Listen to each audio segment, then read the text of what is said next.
জীবনের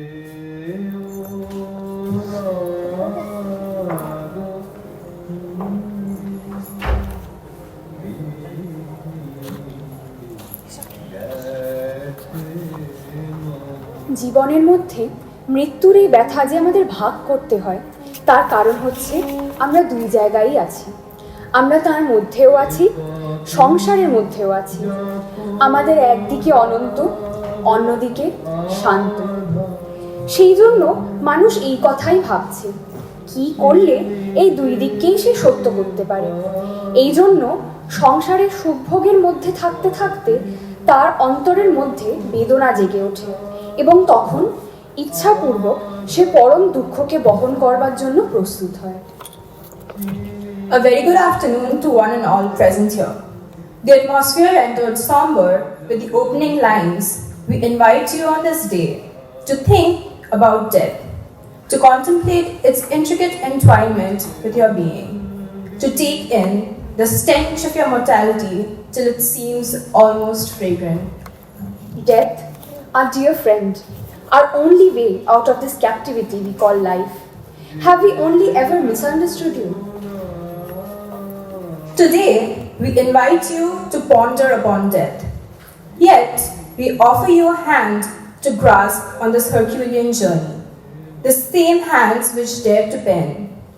And because I have loved this life, I know I shall love death as well.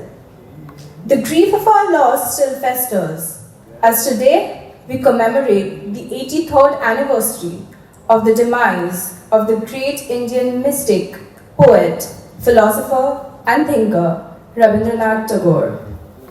In the light of this occasion, the English Seminar of Presidency University proudly presents the panel discussion which is to unfold before you. Cogitations about mortality, Tagore's liaison with death and bereavement. Recently revived, the English Seminar remains operative owing to the incessant dedication of its members, primarily the students and the alumni of the Department of English, Presidency University. In lieu of this, we wish to intimate that financial contributions from everyone in the audience are to be met with heartening acceptance. We hope the English Seminar continues to conceive and conduct panels as this, and your benefaction to our cause shall be greatly appreciated. The drop box for crowdfunding has been placed by the doorway for your kind convenience. Before initiating the proceedings of today's panel, we express our vehement abhorrence and disgust towards the brutal rape and murder of the trainee doctor in Kolkata's R.G. Kaur Medical College. Our screams for justice shall reverberate through the pillars of the apathetic state, as shall our critical efforts to unravel a societal rubric we know to be patriarchal, to question the systemic violence which routinely leaves its scars upon those who do not bow to normative misogyny. We express our solidarity to all social and political movements rallying against the violence and corruption and calling for an overhauling of the society's fractured spine. The English Seminar, in its months of operation, has strived for intellectual dialogue and nourishment through multiple endeavors. A report detailing the same shall now be presented before you by Ujani Banerjee of UG3, Department of English, Presidency University. Good afternoon, everyone. The English Seminar hosted a notable talk by Professor Moshami Mondal on March 6, 2024, marking a significant event in its calendar. Since the event, the seminar has undertaken a series of commendable initiatives aimed at enhancing its resources, expanding its membership base, and engaging with its alumni network. This report outlines the key projects and developments undertaken by the seminar since the talk, including the acquisition of books for the departmental seminar library, the decision to extend invitations to our departmental alumni to join the society as our members and guides, the introduction of a membership fee, and an initiative to interview our distinguished and eminent alumni. One of the primary achievements since the talk has been the successful collection of funds and subsequent purchase of 25 new books for the seminar library. A complete record of the books has been uploaded on our website. This addition significantly enriches the library's collection, providing members with a broader range of resources for their research and academic pursuits. The new books include a diverse collection of texts pertaining to current seminar themes and interests within the field of English literature. The Society plans to revive the tradition of making such yearly contributions to the seminar library, and the success of this first attempt has been heartening and inspiring for the members. To facilitate this vision and to procure funds for its future events, the seminar has established a monthly membership fee structure. Regular members are required to pay a fee of 50 rupees per month. In recognition of special circumstances, a reduced fee of 25 rupees has been introduced, ensuring accessibility for all interested students. In a bid to foster greater connectivity, involvement, and increase in scholarship and academic pursuits among its current members, the seminar warmly welcomes and humbly requests all the alumni of the department to join its ranks to help and inspire younger minds to do better research. We request all our alumni members to grace us with their experience and insights, thereby enriching the seminar's discussions and initiatives. Furthermore, the English seminar has also planned to embark on an exciting new project involving the interviewing of celebrated alumni from the Department of English of Presidency College and University. This initiative seeks to capture and disseminate the valuable experiences and perspectives of distinguished former students and teachers. The interviews shall be conducted by the members of the seminar and then posted on its website. This will create a veritable treasure trove of information regarding the past of our adored department, while also shedding light on the remarkable careers, achievements, and impacts of our alumni after the years at the college or university. The collected archive, we believe, shall be of immense historical and academic value for posterity. The seminar also seeks to interview former professors of Presidency College and University, as well as those alumni members who went on to become professors of the department, to further deepen the understanding of the tradition and the culture of the Department of English. To this end, we are currently preparing a database to collate the contact information of our alumni members. We also request our audience here and beyond to help us connect with our alumni members by sharing their names and ways of reaching out to them. The English seminar has made commendable strides in its recent activities, with significant investments in library resources, innovative membership inclusion strategies, and an inspiring alumni interviews project. These developments reflect the seminar's commitment to enriching the academic environment and fostering a vibrant, connected community of students, scholars, and alumni. The seminar looks forward to continuing its efforts and invites all members to actively participate in these initiatives, furthering the collective goals and enhancing the overall impact of the English seminar. Thank you. Thank you, Ujani, for providing such a detailed insight on the previous seminars held by our society. I would now like to introduce our panelists for the intellectually stimulating discussion today, who shall be sharing their knowledge and diverse perspectives. Nirmalya Narayan Chakraborty is a professor at the Department of Philosophy at Bharati University, Kolkata, and is also serving as the present Vice Chancellor of Presidency University, Kolkata. He received his MA in Philosophy from Brock University and his PhD from the University of Waterloo, Canada, in the year 1993. His area of research was the analytic philosophy of language. He was a Commonwealth Academic Staff Fellow during the academic year of 2004 to 2005. Attached to the Department of Philosophy at the University of Glasgow, Professor Chakraborty worked in close association with British professor and philosopher Bob Hale.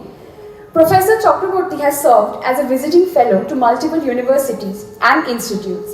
He has several book chapters, journal essays, and book-length works to his credit, both in Bengali and in English. He has recently published an essay, Tagore and the Idea of Emancipation, in the Cambridge Companion to Rabindranath Tagore in 2020, locating it against the trajectory of Indian philosophy. He is currently working on his translation of Naya Navya scholarship in Bengal. Amrit Sen is a professor of English at the Department of English, Visva Bharati University, Shantiniketan, and the director officiating Visva Bharati Publishing Department since July 2018. He received his PhD in 2005 from Jadavpur University, Kolkata. He was awarded the Outstanding Thesis Award 2006 by the Government of India. Professor Sen has been working majorly with the works of Rabindranath Tagore. He is the editor for the English writings of Rabindranath Tagore for the new chronological Rabindra Rachanavali to be published by the Government of India. He was a research fellow UKIERI program on the Tagore Circle, the Indo-Scottish Continuum at the University of Edinburgh, Scotland. His notable works include a monograph called The Angel of Surplus, Aesthetics and Pedagogy in Rabindranath Tagore's idea of the festivals of Shantiniketan. His other works include Himchai Unmatto Prithivi, Tagore's response to violence in 2011, A Complex Interface, Tagore and Burns, and The Poet's Pedagogy, Rabindranath Tagore's English primers, both of which were published in 2017, just to name a few. Professor Sumit Chakraborty received his PhD in December 2008 from Jadavpur University, Kolkata. He was a postdoctoral fellow and visiting professor of post-colonial studies in the Department of British and Commonwealth Studies, University of Lodz, Poland, from February 2009 to February 2011. In his doctoral thesis, which was published as a book, he explored the representational dynamics of three third world intellectuals, Edward Said, Gayatri Spivak, and Homi Bhabha, in the First World Academy. Interested in the cultural and social histories of 19th century South Asia and Bengal in particular, he went on to research the relatively unexplored figure of the 19th century Kerani in Calcutta, which evolved into a monograph called The Calcutta Kerani and the London Clerk in the 19th Century, Life, Labour, Latitude, published by Routledge in 2020. The book was also published in Bengali under the title Unish Shotoker Kerani Kotha, Shotik Kerani Dorpon o Kerani Puran, which was published in 2022 by Ananda Publishers. His most recent work, published with Cambridge University Press in 2023, Local Selfhood, Global Turns, is an intellectual biography of the mid-19th century rationalist Akhoy Kumar Dotto, an often ignored and understudied figure in the intellectual history of 19th century South Asia. It marks a shift from his usual engagement with the categories and conceptual frameworks of post-colonial thought to an exploration of issues of globality and the global conversation with the local turn in intellectual history. He is currently editing a volume of translations of Rabindranath Tagore short stories to be published by Oxford's World Classics later this year.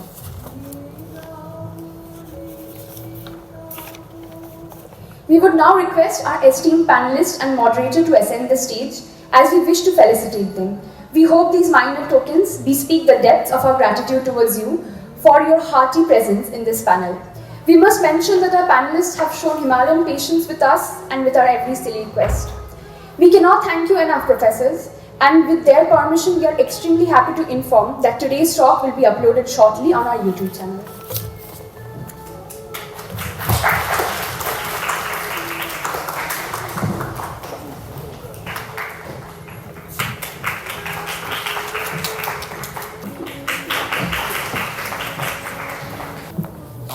Our panel for today, entitled Cogitations about Mortality, Tagore's Liaison with Death and Bereavement, is set to begin.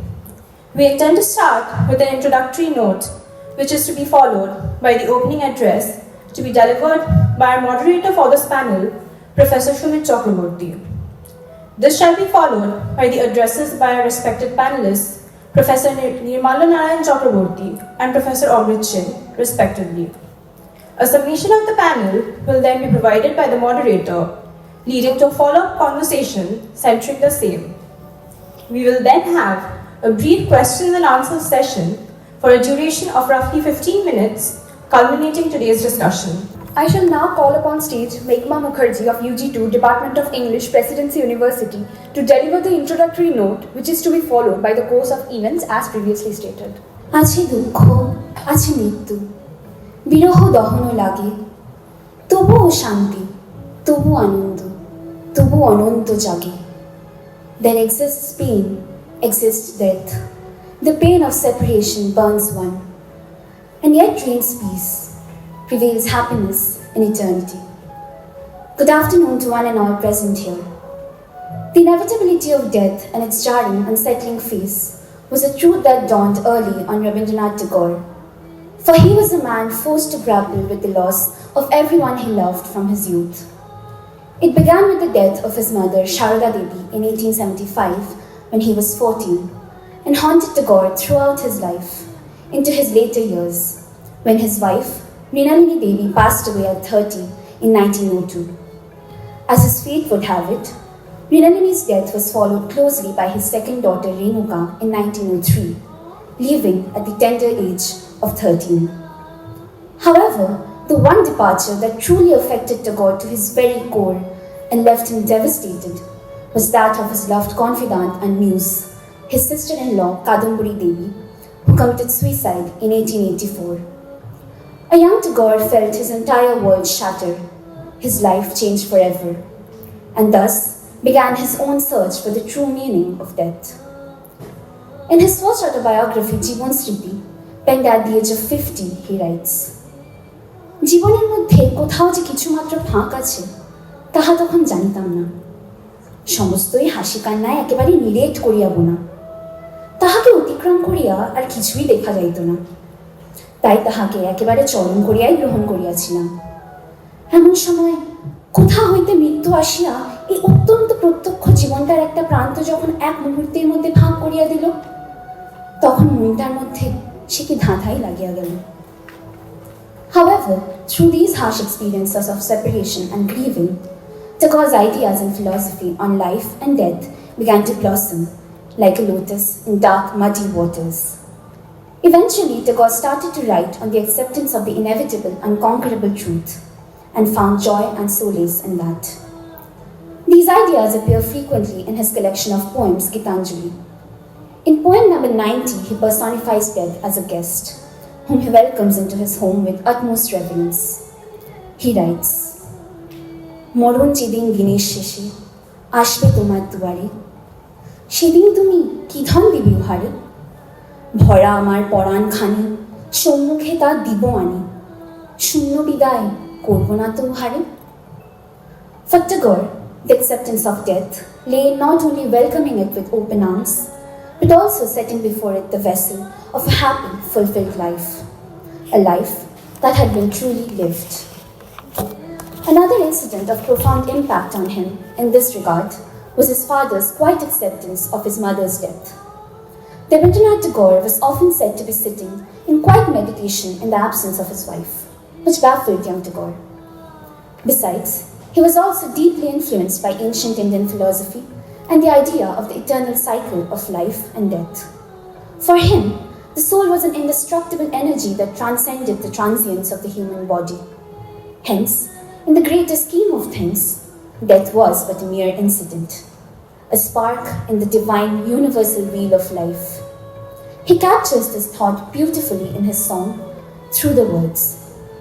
তখন কে বলে গো সেই প্রভাতে নেই আমি, সকল খেলায় করবে খেলা এই আমি, আহা নতুন নামে ডাকবে বুড়ি, বাঁধবে নতুন বাহু ডোরে, আসবো যাব চিরদিনে সেই আমি। He, with his indestructible soul, comes back the same morning after his departure, a different body, a new name, but the same being, who shall join his loved ones in all their fun and frolic once again. Thus, Tagore went from being haunted by the conquest of death to staring it in the eye, even loving it. This love for death did not, however, induce in him cynicism or a disinterest in life, but rather a stronger will to live. Accepting the inevitability of death, he opened his senses to love, nature, and life, because time, as he knew, was short. He wrote to his friend C.F. Andrews, as he notes in letters to a friend. Death itself became a loved companion, no longer the king of terrors, but altogether transformed into a cherished friend.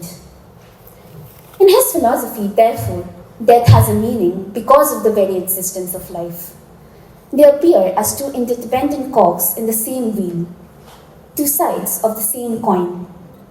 Tagore expresses this idea in a letter that goes like, আমি মৃত্যু সম্বন্ধে অনেক কবিতা লিখেছি দেখে আমাকে প্রশ্ন করেছ আমি মৃত্যুকে ভয় করি কিনা। সাধারণভাবে করি না। জীবন আর মরণ তো একই সত্তার দুই দিক, চৈতন্যে ঘুম ও জাগরণ যেমন। অনেক সময় দেখা যায় শিশুরা ঘুমের আবেশ এলে অত্যন্ত বিরক্ত হয়, মুখ আঁচড়ে ছটফট করে নিজেকে জাগিয়ে রাখতে চায়। তা দেখে বড়রা উৎকণ্ঠিত হয় না, জানে যে যদি ঘুম না হয় তাহলে জাগরণটাই পীড়িত হয়ে ওঠে। মৃত্যুও তেমনই, যদি না আসতো তাহলে নিরবচ্ছিন্ন প্রাণটাকে নিয়ে ত্রাহি ত্রাহি করতে হতো।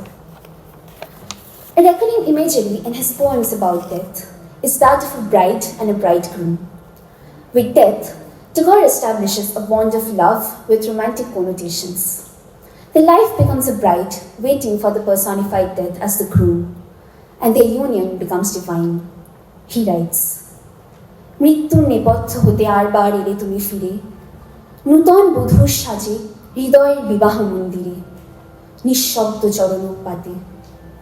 ক্লান্ত জীবনের যত গ্লানি ঘুচেছে মরণ স্নানে, অপরূপ নবরূপখানি লোভিয়াছ এই বিশ্বের লক্ষ্মীর অক্ষয় কৃপা হতে।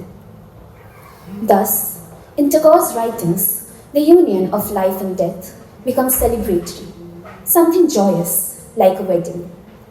In this regard, one must also mention Tagore's own near-death experience and how it inspired his final work, Prantik, a cycle of 18 poems on death and afterlife. On 10 September 1937 in Shantiniketan, at the age of 77, Tagore fainted due to an erysipelas attack that pushed him into a coma for 60 hours before a medical team could arrive from Calcutta. This slumber in the darkest corners of his subconscious, oscillating between the possibilities of life and death, induced in him profound visions which he captured in these poems, the last of which he composed on 25th December 1937. A recurring image in these poems is that of emptiness. For Tagore, that emptied life of its sorrows, fears, and hopes, and thus annihilated the past in its entirety.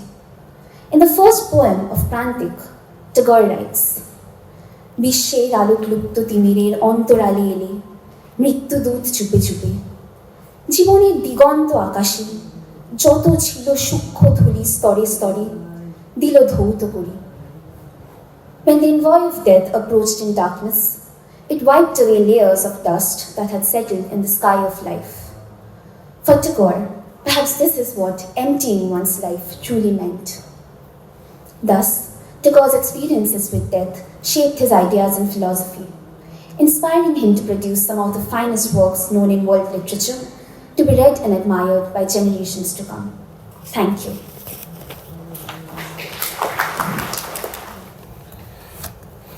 Good afternoon, everyone.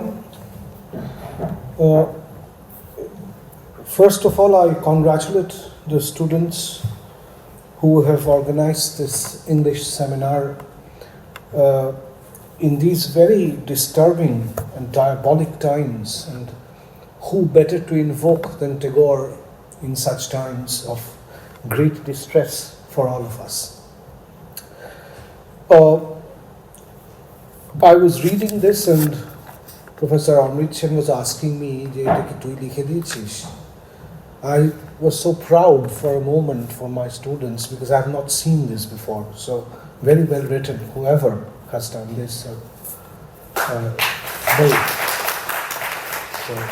And also, first of all, I'd like to tell my students, all of them here who've organized this, that please don't be disappointed, disheartened at the turnout, because this turnout is very heartening.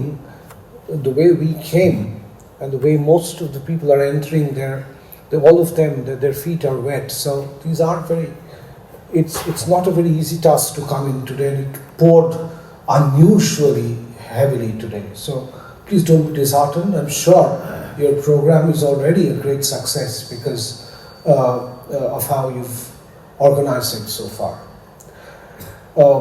As my job today here is to just say a few words in the mode of an introduction, in the mode of a beginning, to set the ball rolling. Now, I feel it's a little daunting because the two people on stage, one of them, Professor Amrit Sen, I sat in his classroom, so he was my direct teacher in that sense. And Professor Nirmalya and Chakraborty, I've been learning from him for years now. So it is very difficult for me to moderate a session where it's daunting, a little daunting for me to moderate a session where both of them are speaking. About death and Tagore, you see, you don't know where to begin, and you don't know how to form a coherent structural speech about death in Tagore unless it is a thesis. There are wheels within wheels when Tagore talks about death. I'll just take two very quick examples today. Because Tagore has written so much, I found this very little volume to carry with me, Atmaporichoy. And I thought that this was one place from which I could just begin to talk about Tagore and the idea of death.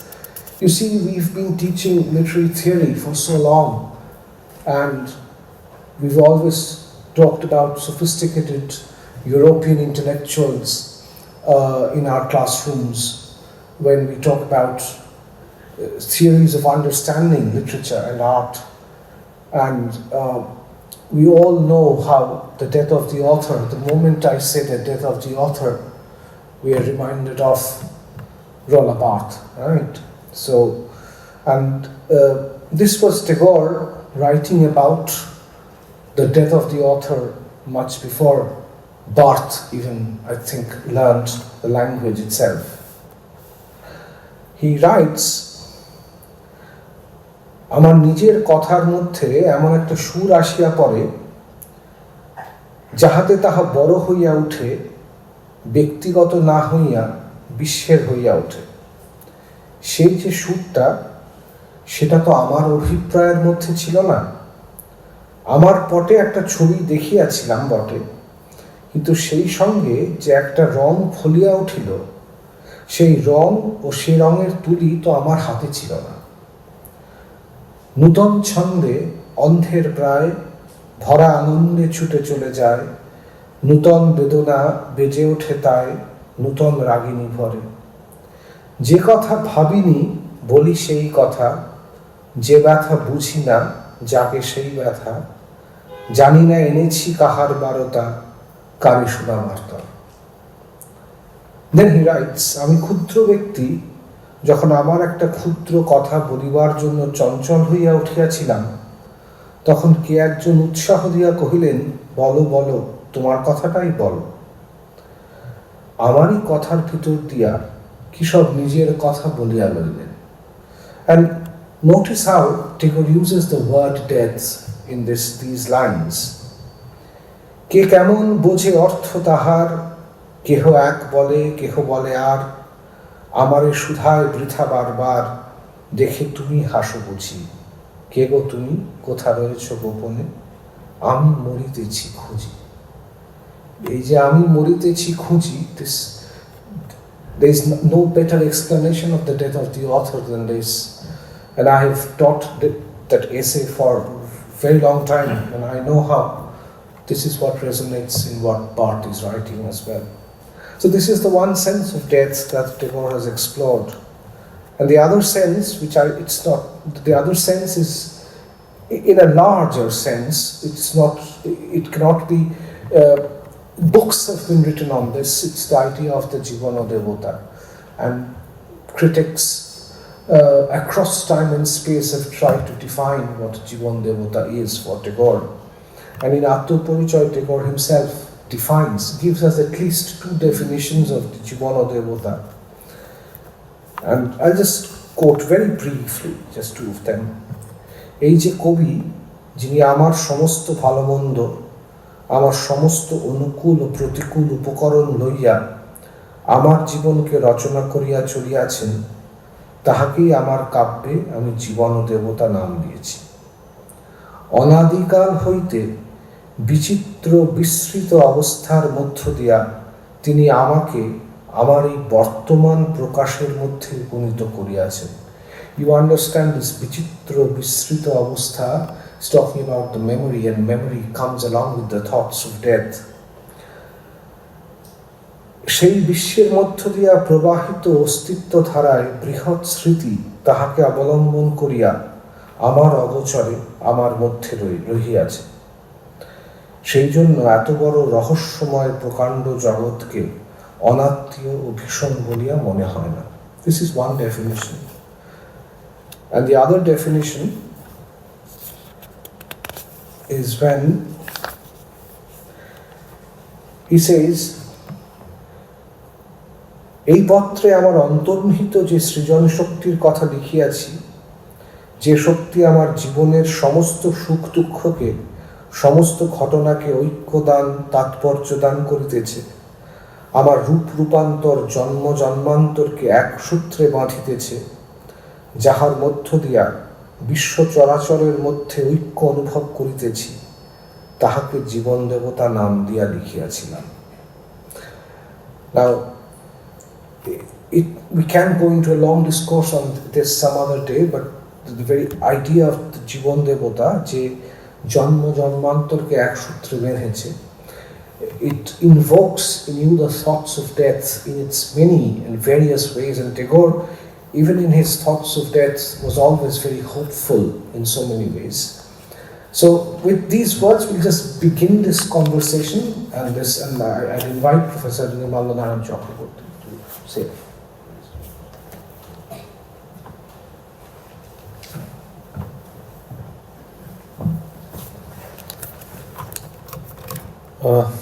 Good afternoon, everybody, and I really would like to extend my sincere congratulations to the students for organizing this very, very nice, interesting, wonderful event.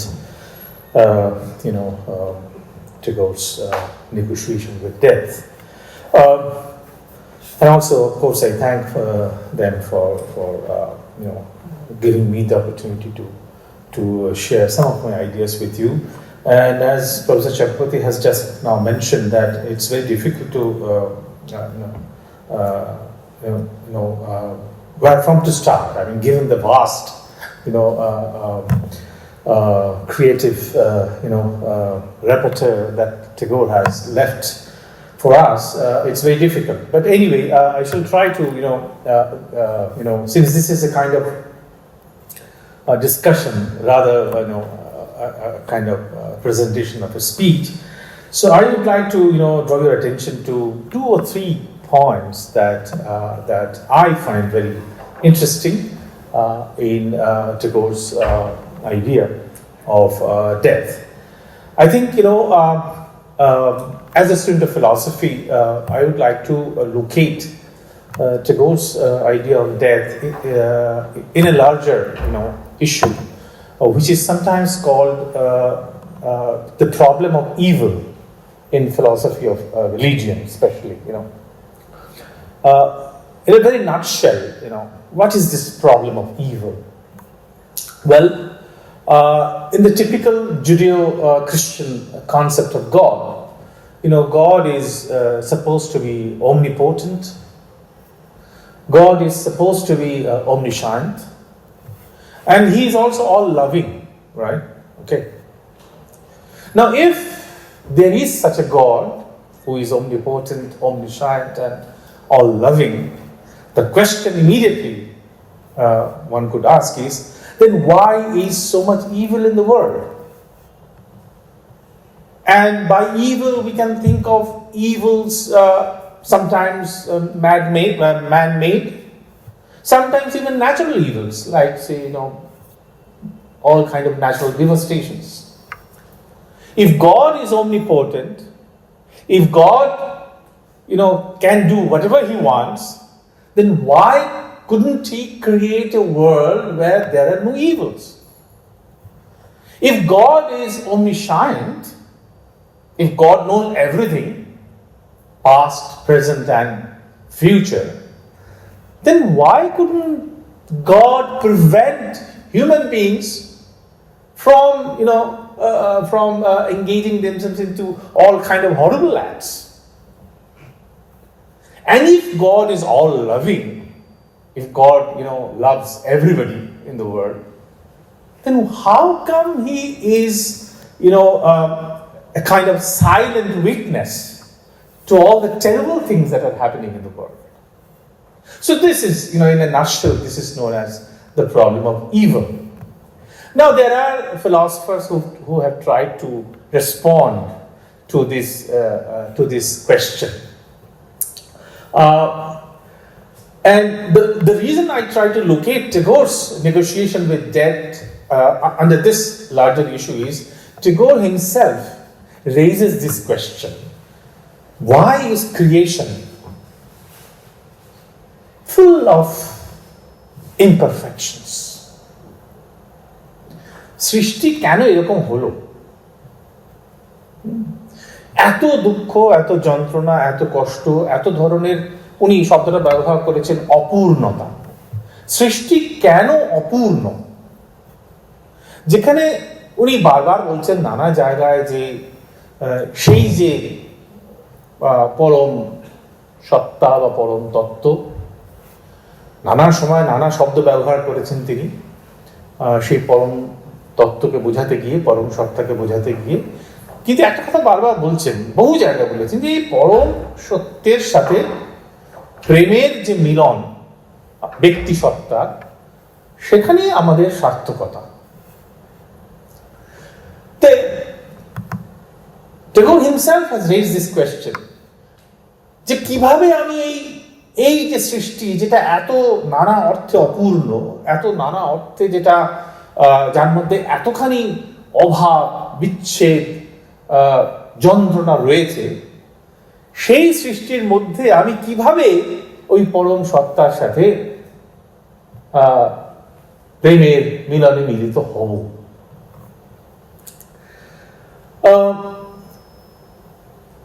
তাহলে এই প্রশ্নটা যদি খুব গুরুত্বপূর্ণ হয়ে ওঠে, যে কেন সৃষ্টি অপূর্ণ, why is this creation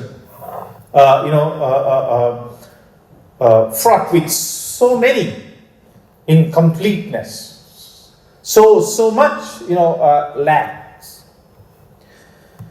উনি বলছেন যে ইন্টারেস্টিং, উনি বলছেন এই কোয়েশ্চেনটাই ইন এ ওয়ে ইললেজিটিমেট।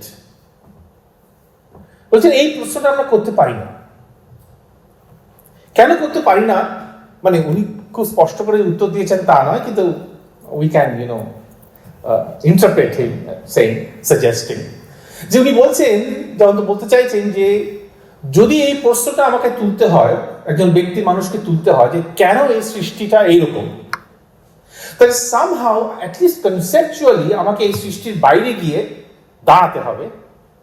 সৃষ্টির বাইরে একটা অন্টোলজিক্যাল প্লেনের কথা আমাকে বলতে হবে, যেখান থেকে I can raise all this questions about the nature of the creation as a whole, about the incompleteness of the creation as a whole, which we can't do.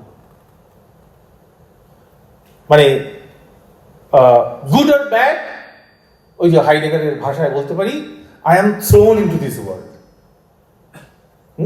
Gefundenheit. I have found myself in this world. Nobody, asked my permission whether I want to be in this world or not. So I am in this world, and now I have to negotiate somehow my existence. Okay? And I have to negotiate with death. And I have to negotiate with all sorts of, incompleteness in the creation. Right? এটা বলার পরই Tagore himself again raised the question that, so is imperfection the last word? উনি অমঙ্গল শব্দটা বাংলায় ব্যবহার করেছেন অনেকবার এই প্রসঙ্গে। তাহলে এই যে অমঙ্গলটা অপূর্ণতারই একটা প্রকাশ এই সৃষ্টির ক্ষেত্রে, এই অমঙ্গলটাই কি শেষ কথা? এটাই কি চরম সত্য? রবীন্দ্রনাথের উত্তর হচ্ছে না, এটা চরম সত্য নয়। নানা উদাহরণ দিয়েছেন, নানা জায়গায় বোঝাতে চেয়েছেন যে এই যে অমঙ্গল, যে অভাব, যে মৃত্যু, যে বিরহ, যে বিচ্ছেদ আমাদেরকে নানাভাবে জীর্ণ করছে, দীর্ণ করছে, যন্ত্রণা দিচ্ছে, সেই অমঙ্গল শেষ কথা নয়। উনি বলছেন, দুটো উদাহরণ দিয়েছেন, খুব ইন্টারেস্টিং উদাহরণ। নদীর কথা বলছেন। বলছেন নদী বলতে আমরা কি বুঝি? জলপ্রবাহ, flow of the water, right? কিন্তু কেউ বলতে পারে যে নদী মানে হচ্ছে যেন দুটো পাড় দুদিক যেন ভেঙে ভেঙে সে এগোচ্ছে। তাহলে কেউ নদীকে ওই পাড় ভাঙা সর্বনেশে হিসেবে ভাবতে পারে, আবার কেউ নদীকে এই জলের প্রবাহ হিসেবেও ভাবতে পারে। রবীন্দ্রনাথ বলছেন অবভিয়াসলি আমরা যখন নদীর কথা ভাবি তখন কি ভাবি? এই প্রবাহ, the flow of the water, সেটাই শেষ কথা। পাড় ভাঙা হিসেবে আমরা নদীকে দেখি না। এই প্রসঙ্গে একটা কথা বলেছেন যে how come an individual who is so limited in his or her capacities in every possible way, intellectual, physical, moral, how come this individual ends up having an idea of something which is infinite? অসীমের ধারণা কিভাবে এই সসীম সীমাবদ্ধ বুদ্ধি বৃত্তি সম্পন্ন মানুষের মধ্যে এলো? নিজেই এর উত্তর দিয়েছেন। আবার বলছেন যে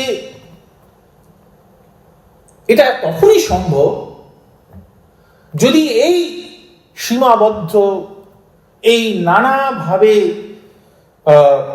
সীমিত ব্যক্তি মানুষের মধ্যে যে ক্ষমতাগুলো আছে, যে বৃত্তিগুলো আছে, সেগুলো সর্বদাই একটা অনন্তের দিকে সেগুলো ছুটছে। This constant perennial urge to manifest the abilities in a finite individual towards the infinite, এইটা থেকেই উনি বলছেন যে আমাদের মানুষের এই সসীম মানুষের মধ্যে একটা অসীমের ধারণা এসেছে। কাজে খুব ইম্পর্টেন্ট কথা উনি বলছেন। কাজে এই যে আমাদের ইমপারফেকশন, এই যে human imperfection, it is actually perfection in waiting. কাজে ব্যক্তি মানুষের যে সীমাবদ্ধতা, সেটা আসলে অসীমের দিকে যাত্রারই একটা প্রকাশ। যদি এইভাবে আমরা দেখি, তাহলে যদি ক্রিয়েশনের মধ্যে নানা রকমের ইমপারফেকশন থাকে, যার একটা প্রকাশ হচ্ছে মৃত্যু, যেটা আমাদেরকে এত গভীরভাবে নাড়িয়ে দেয়। বলছেন এইটা আসলে এই মৃত্যুজনিত দুঃখ, এটা আসলে ইটস এ জার্নি টু আনন্দ। খুবই কথা, মানে অ্যাপারেন্টলি খুব কন্ট্রাডিক্টরি কথা। কাজেই আমার দুঃখ, আমার যন্ত্রণা, সেটা আসলে আমাকে আনন্দের দিকেই নিয়ে যাচ্ছে। উনি বলছেন যে আচ্ছা, আমরা যদি হিস্ট্রি অফ সায়েন্স দেখি, এটা সত্যি, মানে ইটস ট্রু যে প্রচুর বড় বড় সায়েন্টিস্ট প্রচুর এক্সপেরিমেন্ট করেছেন, প্রচুর এক্সপেরিমেন্ট ফেল করেছে নানা কারণ। সেই ফেলিউর থেকে আমরা শিক্ষা নিয়েছি, আবার এক্সপেরিমেন্ট করেছি, আমরা অনেক জায়গায় আমরা সাকসিড, অনেক জায়গায় আমরা ফেল করেছি। রবীন্দ্রনাথ বলছেন যে হিস্ট্রি অফ সায়েন্স কি history of failures of scientific experimentations, তা তো আমরা কখনো মনে করি না। কাজেই শুধু ব্যর্থতা, শুধু চলে যাওয়া, শুধু না থাকা, এইটা দিয়ে পৃথিবীর ইতিহাস কখনো রচিত হতে পারে না। কিন্তু তবু আমরা তো সহজে সেই অনুভবে নিজেকে জারিত করতে পারি না। আমাদের প্রিয়জন, আমাদের পরিবারের মা বাবা, আমাদের বন্ধু বান্ধব যখন চলে যান, আমাদের ভয়ঙ্কর নাড়া দিয়ে যায়। কেমন, কেন এটা হয় তাহলে?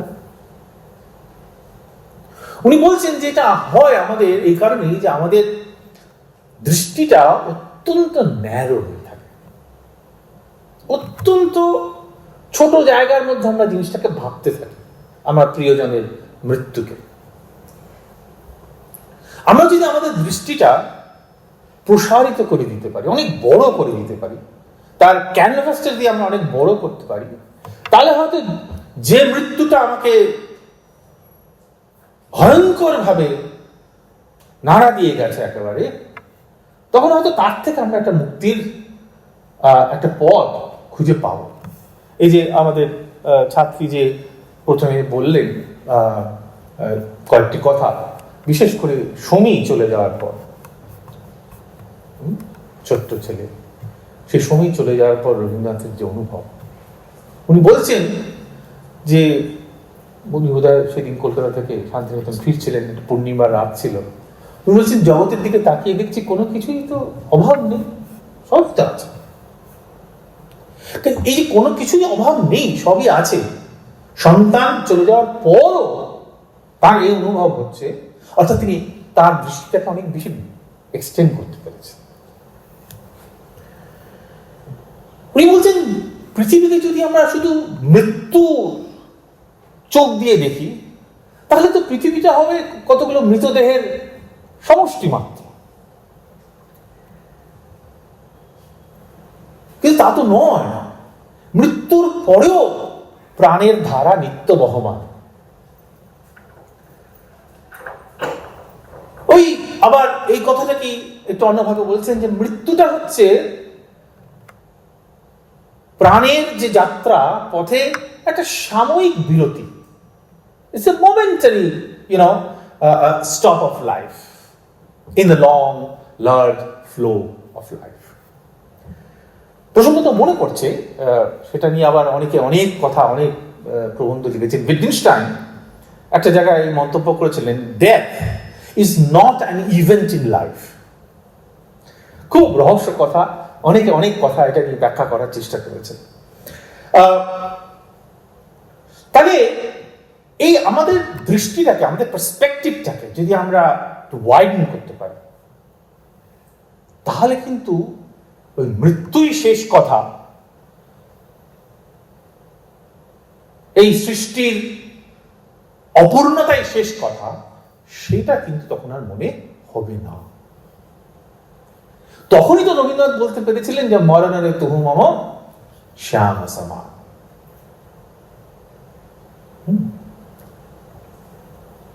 উনি বলছেন একটা শিশু যখন হাঁটতে শেখে, প্রথম বারবার পড়ে যাচ্ছে, ব্যথা লাগছে, কান্নাকাটি করছে, তা আমরা কি তখন বলি যে না না তোমাকে আর হাঁটতে হবে না, তোমার ব্যথা লাগছে, তুমি ওই থাকো? না।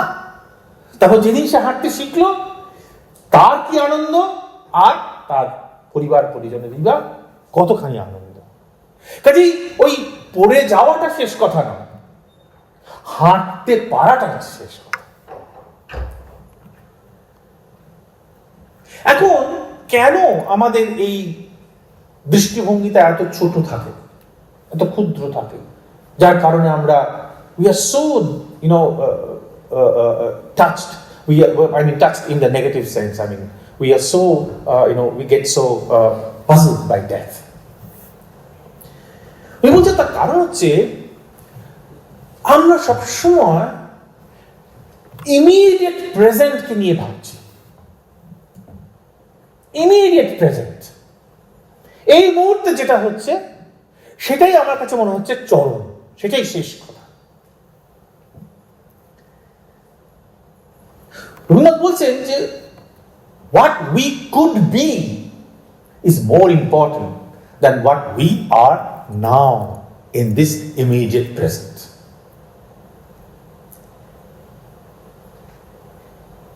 এখানে উনি আরেকটা কথা বলেছেন, সেটা হয়তো বিদেশের অনেক ইউরোপিয়ান অনেক ফিলোসফার মানবেন না। Creation is intrinsically valuable, in spite of all its, lacks, all its, incompleteness. It is intrinsically valuable. কাজেই এই সৃষ্টি আমাকে কি দিল বা না দিল, বা এই সৃষ্টির উপযোগিতা কি, এই সৃষ্টিকে দিয়ে আমি আমার জীবনে কি করতে পারলাম বা পারলাম না, এই প্রশ্নটা রবীন্দ্রনাথের কাছে কি বলবো, of very less importance. Creation, just because it is creation, qua creation is valuable. এবং এইখান থেকে একটা খুব ইন্টারেস্টিং কথা বেরিয়ে আসে। রবীন্দ্রনাথ এত ভেঙে বলেননি, কিন্তু অনেক কি বলবো ইঙ্গিত দিয়েছেন। সেটা হচ্ছে এই, উনি বলছেন আচ্ছা, টু বি মরাল কথাটার মানে কি? যখন আমি বলছি যে I am A moral being, কথাটার মানে কি? How to define? Very interesting. মানে হোয়াট ইজ টু বি মরাল, এটা নিয়ে পাশ্চাত্য দর্শনে সেই প্লেটোর যুগ থেকে শুরু করে রলস থেকে শুরু করে অমর্ত্য সেন পর্যন্ত সবাই এটা নিয়ে আলোচনা করেছে। উনি বলছেন to be moral is to look beyond the immediate present.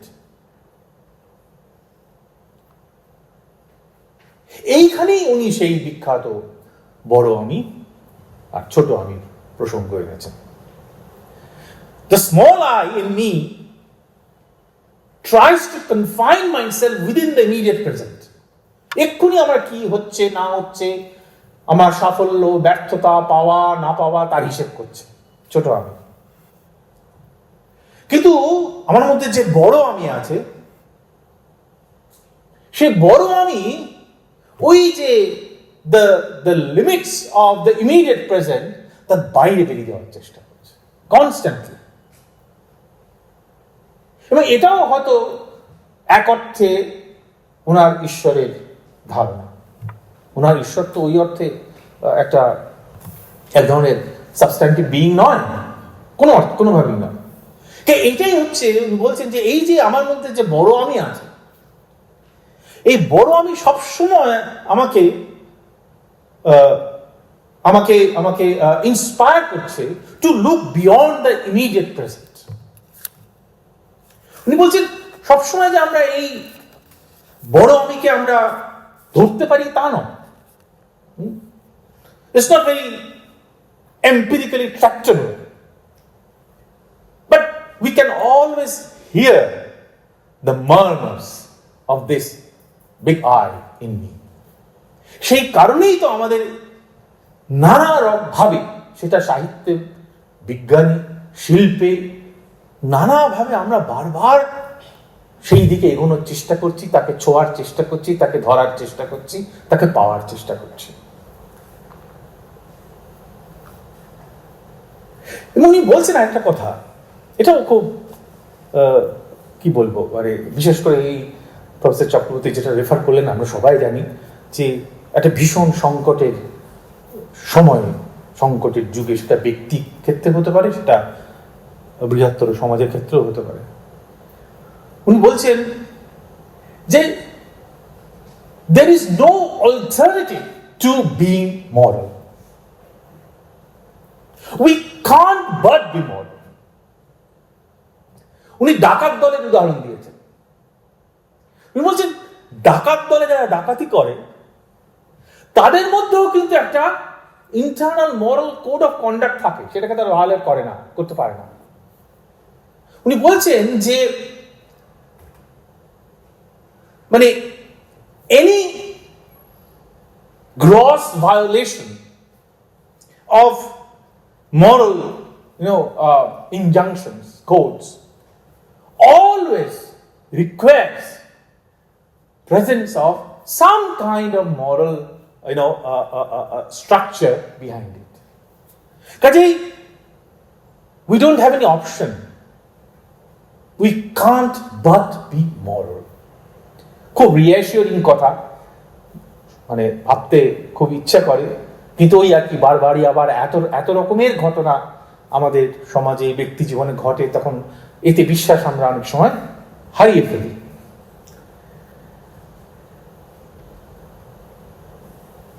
তাহলে এই থেকে উনি কনক্লুড করছেন যে তাহলে এই যে পেইন, এই যে suffering, all these are actually preparations for a higher goal. সে হায়ার গোলটা কি? সে হায়ার গোলটা হচ্ছে to realize the big I in me.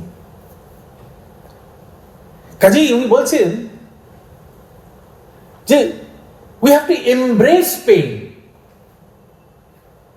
not avoid, not get rid of.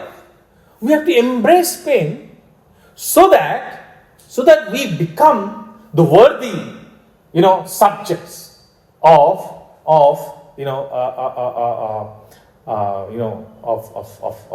our attempt to move towards that big I. এবং বলছেন এই কারণেই pain could be beautiful, এই কথাটা ব্যবহার করেছে। Pain could be beautiful.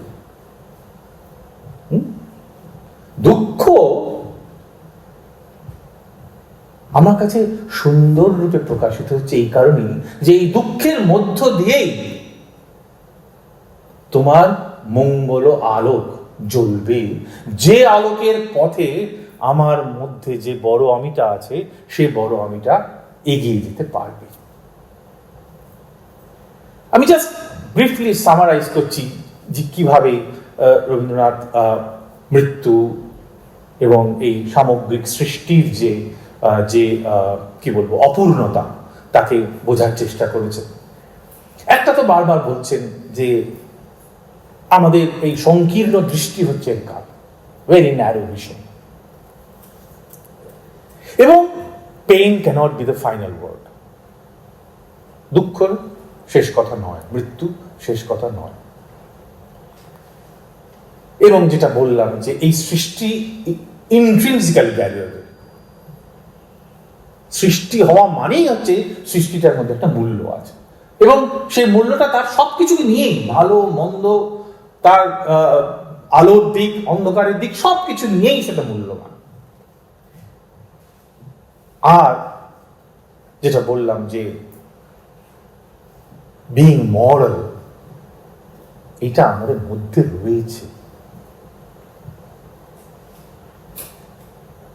অন্যটা আমাদের কোনো অপশন নয়।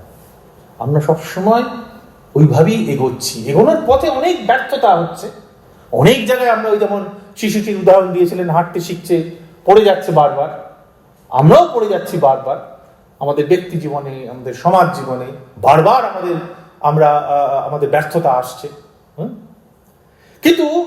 কিন্তু আমরা এই ব্যর্থতার মধ্য দিয়েই আমরা কিন্তু একটা জায়গায় এগোচ্ছি।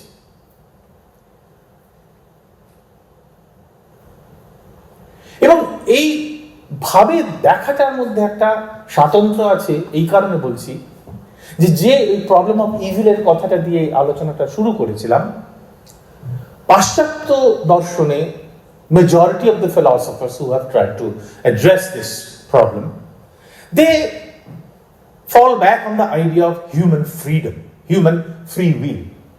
সেটা দিয়ে তারা এটাকে ব্যাখ্যা করার চেষ্টা, ওই কোয়েশ্চেনটাকে আনসার করার চেষ্টা করেছেন যে if God is omnipotent, omniscient and all loving, then why is there so many evils? Why are there so many evils in the world? Rabindranath কিন্তু সেই দিকে যাননি। খুব ইন্টারেস্টিং, রবীন্দ্রনাথ কিন্তু ওই ধরনের হিউম্যান ফ্রি উইলের দিকে এই প্রসঙ্গে যাননি। রবীন্দ্রনাথের অ্যাটেম্পট টু অ্যাড্রেস দিস, সেটা একদম অন্য দিক থেকে এগিয়েছে। যে কারণে শেষ পর্যন্ত উনি বলছেন, এটা খুব ইন্টারেস্টিং, যে ফ্রিডম বলতে আমরা কি বুঝবো। ফ্রিডমের কথা অন্য অনেক জায়গায় ব্যবহার আলোচনা করেছেন। This is not the freedom in the sense of free to do. This is the freedom in the sense free to be. হওয়া, করা নয়। বাংলায় উনি এভাবে বলেছেন, করা নয় হওয়ার। হওয়ার মানে কি? মানে ওই ছোট আমি থেকে বড় আমির দিকে যাওয়ার, সেইটাই হচ্ছে ফ্রিডম। সেই স্বাধীনতার কথা রবীন্দ্রনাথ কিন্তু বলছেন এই প্রসঙ্গে এইভাবে। I think I should stop now. Let's listen to Prof. Sen. Thank you very much.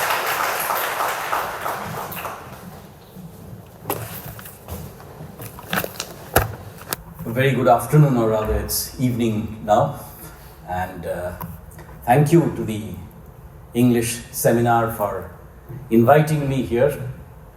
It's a homecoming for me because I was a student here after all, from 1991 to 1994, and I was also the librarian of the seminar library at one point of time. It used to be housed in the second floor, one small little alcove, which apart from books also used to give me the opportunity to meet my friends in a niche room. Don't take it otherwise. The second thing is that it's probably apt that we crossed the waters of Lethe to reach the destination of death. Incidentally, তোমরা যে লেখাটা লিখেছো সেটা খুব ভালো হয়েছে, চমৎকার লেখা হয়েছে। যেই লিখে থাকো খুবই ভালো লেখা হয়েছে, এবং শেষে বলার একটা বিপদ আছে। বিপদটা হচ্ছে এই যে আমি যা যা বলবো ভেবেছিলাম সবটাই বলা হয়ে গেছে। তাও আমি কতগুলো কথা তোমাদের সামনে একটু রাখতে চাই এইভাবে, যে যখন রবীন্দ্রনাথের মৃত্যু চিন্তা সম্বন্ধে আমরা এতগুলো কথা শুনলাম, তখন একই সাথে মম্পুতে রবীন্দ্রনাথ মৈত্রেয়ী দেবীকে বলছেন যে শরৎচন্দ্র আমার সম্বন্ধে বলেছেন যে আমি মৃত্যুকে বড্ড বেশি ভয় করি, সেই জন্যই ভয় করিনি কথাটা বলছি। আবার সেটা সত্যি নয়, কিন্তু রবীন্দ্রনাথ বলছেন সেটা সত্যি নয়, সেটা সত্য নয়। আবার রবীন্দ্র ভবনে রক্ষিত একটা অদ্ভুত খাতা আছে, যেটা রবীন্দ্রনাথের প্ল্যানচেটের খাতা, এবং নির্মাল্যবাবু যেটা বললেন সেখানে সব থেকে বেশি উল্লেখ আছে কিন্তু সমীর। এবং রবীন্দ্রনাথ বারবার তাকে জিজ্ঞাসা করছেন তুই কেমন আছিস, ওখানে গেলে কি আমি আরেকটা জগৎ রচনা করতে পারবো যেখানে আবার আমরা সবাই একসাথে থাকবো? তাহলে যে ভদ্রলোক, যে দার্শনিক বারবার মৃত্যুকে মেনে নিচ্ছেন, বারবার মৃত্যুকে অসীমের মধ্যে মিলিয়ে যাওয়ার কথা বলছেন, যিনি মৃত্যুর মধ্যে আনন্দ দেখছেন, তাহলে সেই রবীন্দ্রনাথ ওই প্রশ্ন কেন করছেন? এটা কি তাহলে একটা টানাপোড়েনের কথা? কারণ এর সঙ্গে লুকিয়ে আছে আরেকটা চিন্তা ভাবনা, সেটা হচ্ছে মৃত্যু, শোক ও ভালোবাসার কথা। মৃত্যু আমাদের কাছে এত এত হার্শ কেন? কারণ আমরা মৃত্যুকে জানি না। অজ্ঞেয় মৃত্যু, যেটা আমার সত্তাকে শেষ করে দেয়। এই যে আমির কথাটা উঠছে, একদিক থেকে যদি ভাবা যায় তাহলে মৃত্যু হচ্ছে সেই আমির লুপ্তি, তাই তো? তাহলে সেই আমির লুপ্তি যদি হয়, তাহলে আমার ভালোবাসার কি হয়? আমি যাদেরকে ভালোবাসি তাদের কি হয়? এর সঙ্গে আরেকটা প্রশ্ন উঠে আসে, সেটা হচ্ছে যে শুধু আমার মৃত্যু হচ্ছে না, কিন্তু সুমিত একটু আগে একটা কথা বললো, he is talking about memory. Incidentally, the person who remembers and who forgets also experiences a pain that is akin to death. অর্থাৎ এই রিমেম্বারেন্সটা কিরকম ভাবে হবে? আরেকটা প্রশ্ন আছে এখানে, যে প্রশ্নে আমি যাচ্ছি, আমার এই তৈরি বক্তৃতার মধ্যে আমি যাব না, তার কারণ হচ্ছে অনেক অংশেই ছোট আমি বড় আমি কথাটা আমার খুব বড়ভাবে ছিল, কিন্তু সেটা এত সুন্দরভাবে নির্মাল্যবাবু বলেছেন, তারপরে আমি আর তার মধ্যে বেশি যেতে পারবো না, আমি একটুখানি অ্যাড করবো আরেকটা জিনিস, সেটা হচ্ছে রবীন্দ্রনাথের কবি সত্তা। কারণ আপনারা সকলে জানেন যে রবীন্দ্রনাথের পাঠের মধ্যে এবং রবীন্দ্র ভবনে রক্ষিত বইয়ের মধ্যে কিটসের লেখা কিন্তু খুব গুরুত্বপূর্ণভাবে ছিল। রবীন্দ্রনাথ খুব খুঁটিয়ে পড়েছিলেন কিটসের ওডস, যেখানে কিটস কিন্তু কবি সত্তার মৃত্যু হচ্ছে কিনা, মৃত্যুর পর কবিতার কি হবে, এই চিন্তা ভাবনাটাও করেছিলেন। এবং খুব চমৎকারভাবে একটা কথা উঠে এলো যে এই পৃথিবীকে রবীন্দ্রনাথ ভালোবেসেছিলেন। সেই ভালোবাসার ফসলটুকু রবীন্দ্রনাথ কিন্তু চেয়েছিলেন তার কবিতার মাধ্যমে মনে রাখতে। সুতরাং মৃত্যু কি সেই ফসলকে শেষ করে দেয়? এই কথাটাও কিন্তু বারবার রবীন্দ্রনাথ প্রশ্ন করেছেন। খুব খুঁটিয়ে পড়েছিলেন ডোভার বিচ, যেখানে কিন্তু কবি রেসপন্ড করছেন to the changing realities of the Times. আমরা যখন মৃত্যুর কথা বলি তখন কিন্তু বারবার করে উঠে আসছে রবীন্দ্রনাথের বলয়ে যারা ছিলেন তাদের মৃত্যুর কথা, কিন্তু আমরা ভুলে গেলাম যে রবীন্দ্রনাথ আরো কিছু মৃত্যু দেখেছিলেন, বিশ্বযুদ্ধের মৃত্যু এবং বৃহত্তর মানুষের মৃত্যু। How does he respond to that? What is the role of the poet in terms of a response to that death? এই কতগুলো প্রশ্ন আপনাদের সামনে রেখে আমি একটু অন্যভাবে প্রশ্নটাতে আসতে চাই। সেটা হচ্ছে, সাহিত্যের ছাত্র হিসেবে আমি দেখতে চাই যে রবীন্দ্রনাথ মেটাফর কি ব্যবহার করেছে মৃত্যু সংক্রান্ত। How does he look at the metaphors that he created in terms of this issue of death? তার আগে একটা ছোট্ট বলতে পারি একটা ডায়ালগ আমি নির্মাল্যবাবু যে কথাটা বললেন তার পরিপ্রেক্ষিতে করি। এই ছোট আমি এবং বড় আমির কথা বলতে গিয়ে রবীন্দ্রনাথ কিন্তু বারবার বলছেন, এমনি করে আমি এবং আমি নার মধ্যে কেবলই আনাগোনার জোয়ার ভাটা চলছে। আমার সেই বিশিষ্ট ডাকে আমি সার্থক করব প্রভু। আমি নামক তোমার সকল হতে সম্পূর্ণ স্বতন্ত্র এই যে একটি বিশেষ লীলা আছে, এই বিশেষ লীলায় তোমার সঙ্গে যোগ দেব, এইখানে একের সঙ্গে এক হয়ে মিলব। এটা বড় চমৎকার একটা কথা। কিন্তু আমি বলবো রবীন্দ্রনাথের ছোট আমি বড় আমির মধ্যে রয়েছে আরেকটা আমির বোধ, সেটা হচ্ছে বৃহত্তর আমি। এই যে অনন্ত রূপ, এটাকে যদি আমি বৃহত্তর আমি ধরে নিই, তাহলে বড় আমি হচ্ছে যে এই আমি, যে ব্যক্তি আমি, তার সঙ্গে সামাজিক আমির কি যোগ। অর্থাৎ Rabindranath as a poet is also responding to his society, is responding to his mission of Visva Bharati. এইবার আমি এই প্রশ্নে আসি যে রবীন্দ্রনাথ কিভাবে দেখেছেন মৃত্যুর সঙ্গে প্রেমের যে বিভেদ আছে বা প্রেমের সমাপ্তি কি মৃত্যু। এটা কিন্তু আমাদের মাথায় রাখতে হবে যে এই যে মৃত্যু চেতনা, এটা কিন্তু is not something which he arrived at, he was perpetually evolving in this idea or consciousness about death.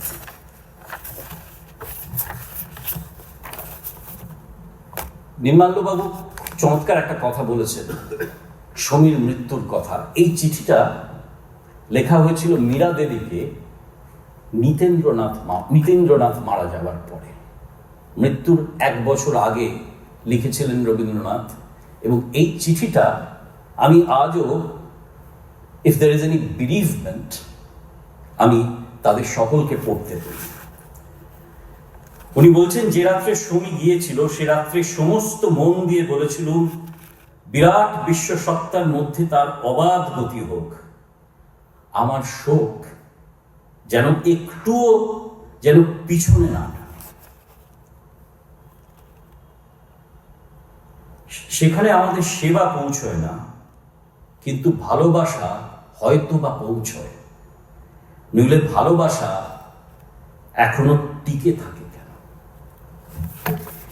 এই প্রশ্নটার একটা উত্তর খুঁজেছেন রবীন্দ্রনাথ খুব চমৎকার ভাবে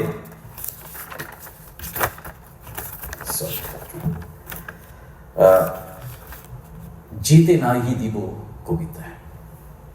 এই কবিতাটা যারা ছাত্ররা আছো একবার পড়ে দেখো রবীন্দ্রনাথের ইউজ অফ মেটাফর কিরকম ভাবে আসছে। শুরু হচ্ছে ছোট মেয়ে, বাবা চলে যাচ্ছে, তাকে বলছে যেতে নাহি দিব। রবীন্দ্রনাথ সেখান থেকে একটা ফিলসফির দিকে চলে যাচ্ছেন, বলছেন হায় তবু যেতে দিতে হয়, তবু চলে যায়। চলিতেছে এমনই অনাদিকাল হতে, দিব না যেতে, ডাকিতে ডাকিতে হু হু করে তীব্র বেগে চলে যায় সবে। পূর্ণ করি বিশ্বতট আত্মকলরবে, সম্মুখ উর্মিলে ডাকে পশ্চাতের ঢেউ। দিব না যেতে, নাহি শুনে কেউ, নাহি কোনো সাড়া। মৃত্যু হাসে বসি, মরণ পীড়িত সেই চিরঞ্জীবী প্রেম আচ্ছন্ন করেছে এই অনন্ত সংসার। বিষণ্ণ নয়ন পরে অশ্রু বাষ্প সম, ব্যাকুল আশঙ্কা তরে চিরকম্পমান। আশাহীন শ্রান্ত আশা টানিয়া রেখেছে এক বিষাদ কুয়াশা। অর্থাৎ দেখতে হবে সোনার তরী যখন উনি লিখছেন তখন কিন্তু রবীন্দ্রনাথ তখনও মানে এই যে নির্মালদা বলছিলেন না যে গ্র্যাপলিং উইথ দ্য ছোট আমি অ্যান্ড দ্য বড় আমি, এই টানাপোড়েন কিন্তু তার মধ্যে চলছে। যেখানে রবীন্দ্রনাথ একটা চমৎকার চিঠি লিখেছিলেন অমিয় চক্রবর্তী। একটু আগে আমরা শুনলাম যে এই দৃষ্টিকোণ কিভাবে পাল্টাতে হবে। কাদম্বরী দেবী মারা যাওয়ার পরে কিন্তু রবীন্দ্রনাথ এই দৃষ্টিকোণটাই পাল্টেছিলেন। উনি বলছেন মৃত্যুর জানালা দিয়ে জীবনকে দেখলে জীবনকে কঠিন মনে হয়, কিন্তু পরবর্তীকালে সেটাই সুধাময় হয়ে ওঠে। অর্থাৎ এই যে বৃহৎ জীবনকে দেখার যে দৃষ্টিভঙ্গিটা, এই মেটাফরটার কথা কিন্তু রবীন্দ্রনাথ বারবার বলছেন নানান রকম চিঠিতে। কিন্তু এটাও বলছেন যে ব্যক্তিগত যে ভালোবাসা, সেইটার টানকে মৃত্যু কি কখনোই, বা মৃত্যুকে অ্যাকসেপ্ট করে নেওয়াটা কি কখনোই অতিক্রম করে যেতে পারে? আমরা ধরে নিচ্ছি যে বড় আমি তে রবীন্দ্রনাথ মিশে যেতে চাইছেন এবং সেখানেই সার্থকতা, কিন্তু ঘুরে ফিরে রবীন্দ্রনাথের মৃত্যু চেতনায় সেই ছোট আমি কিন্তু এসেই পড়ে। তার থেকে পরিপূর্ণ মুক্তি কিন্তু রবীন্দ্রনাথ কখনো পাননি। এখানেই কিন্তু মানুষ, রবীন্দ্রনাথ রক্ত মাংসের মানুষ হিসেবে প্রতিপন্ন হন আমাদের কাছে। তার দর্শন রয়েছে একটা, কিন্তু তার সেই মানুষের সত্তা যেন যেতে নাহি দিব, এই কথাটা বারবার বলে। এই যে এই যেতে নাহি দিব এবং আমার শোক, এটা মৃত্যুকে আনে এক ভয়ানক রসে। তারপরে আমরা দেখি মৃণালিনীর মারা যাবার পরে রবীন্দ্রনাথ কবিতা লিখছেন, যেটা তোমরা উল্লেখ করেছো, আছে দুঃখ, আছে মৃত্যু, বিরহ দহন লাগে। সেখানে একটা ছোট্ট প্যাসেজ আছে যেটা খুব চমৎকার। উনি বলছেন তরঙ্গ মিলায় যায় তরঙ্গ উঠে, কুসুম ঝরিয়া পড়ে কুসুম ফুটে, নাহি ক্ষয় নাহি শেষ, নাহি নাহি দৈন্য লেশ, সেই পূর্ণতার পায়ে মনস্থান মাগে। এই পূর্ণতার কথাটাই কিন্তু নির্মাল্যবাবু বলেছেন, এবং সেখানে রবীন্দ্রনাথ একটা সংস্কৃত শ্লোকের আইডিয়া নিয়ে আসছেন যে আমি যদি পূর্ণতারই অংশ হই, তাহলে পূর্ণতা থেকে যদি পূর্ণতা নিয়ে নেওয়া হয়, তাহলে বাকি থাকে পূর্ণতা। সুতরাং এখানে শোক নেই, এখানে শোক ভুলে আসে বৈরাগ্য রস এবং শান্তি রস। অর্থাৎ রসের দিক থেকে যদি দেখো তাহলে দেখবে ভয়ানক রস থেকে রবীন্দ্রনাথ চলে যাচ্ছেন কিন্তু শান্তি রসের দিকে, বৈরাগ্য রসের দিকে। এবং এই বৈরাগ্য রস তাকে উদ্বুদ্ধ করছে একটা ক্রিয়েটিভ সাবলিমেশনে। এখানেই কিন্তু আমি দেখি রবীন্দ্রনাথের কবি সত্তাকে। সুমিত একটু আগে উল্লেখ করছিল জীবন দেবতার। আমার মাস্টারমশাই এখানে প্রবাদ প্রতিম অধ্যাপক রজতকান্ত রায় মহাশয় তার জীবন দেবতা বইয়ে লিখেছেন যে এই যে নিভৃত প্রাণের দেবতা, এ কি কাদম্বরী দেবী? অর্থাৎ প্রত্যেক কবিতা, শঙ্খ ঘোষ একবার বলেছিলেন, প্রত্যেক কবির একজন মিউজ থাকে। যদি রবীন্দ্রনাথের ক্ষেত্রে এই মিউজ হন কাদম্বরী দেবী, এবং তোমাদের ডিপার্টমেন্টে ছোট্ট একটা পেন্টিং ঝুলছে এখনো হেডের চেম্বারে, দেখবে অবলঙ্গয়েড একটা ডার্ক ফেস, তোমাদের এখানে নয় কিন্তু অন্য একটা পোস্টারে তোমরা এনেছিলে, অবলঙ্গয়েড ডার্ক ফেস, বারে বারেই সেই মিউজ কিন্তু তার মধ্যে রয়েছে। অর্থাৎ মৃত্যু এবং শোক, এটাকে in a process of sublimation, creative sublimation, Rabindranath transform করছেন কবিতার মধ্যে। এখানেই কিন্তু মৃত্যুকে তুমি বলতে পারো রবীন্দ্রনাথ ব্যবহার করছেন একটা বৃহত্তর কাব্যিক চেতনা তৈরি করতে। মনে আছে শেলি বলেছিলেন বারবার করে, our sweetest songs are those that sing of saddest thought. এই যে এই saddest thought and the question, যেটা সুমিত একটু আগে তুলল, the question of memory. How does memory haunt an individual? অর্থাৎ শোক সে চলে যায় না, সে শোক কিন্তু পরতে পরতে রয়ে যায়। কবি সত্তায় সেই শোকই পূর্ণতা পায় কাব্যিক চেতনায়। সেখানেই বৈরাগ্য রস থেকে একটা নতুন কাব্য রস তৈরি হয়। এবং এই কাব্য রসকে রবীন্দ্রনাথ নানান রকম ভাবে দেখেছেন। আমরা ডাকঘরের কথা বলতে পারি, in the metaphor of the letter that the king will send to Omo. We can take a look at it in the metaphor that you have referred to. Rabindranath যে বারবার করে in the use of the metaphor of the bridegroom বারবার করে নিয়ে আসছেন যে আমাকে আমার প্রিয় হিসেবে তুমি আমাকে নিয়ে চলো। সুতরাং এই death and reconciliation becomes elevated and sublimated in the nature of a metaphor, right? এটা কিন্তু বারবার তোমরা দেখবে হয়েছে। আমরা যে মৃত্যুকে নিয়ে যে ফর্মটা আমরা পড়ি কবিতার মধ্যে, সেই এলিজিয়াক ফর্মে, এলিজিতে কিন্তু এই সাবলিমেশনটা বারবার হয়েছে।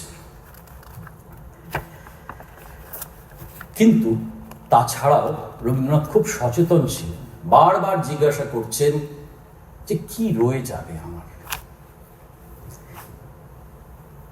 একটা খুব সুন্দর, মানে এই বড় আমি ছোট আমি পরিপ্রেক্ষিতে একটা খুব সুন্দর ডায়ালগ আছে যেটা রবীন্দ্রনাথের সঙ্গে আইনস্টাইনের হয়েছে।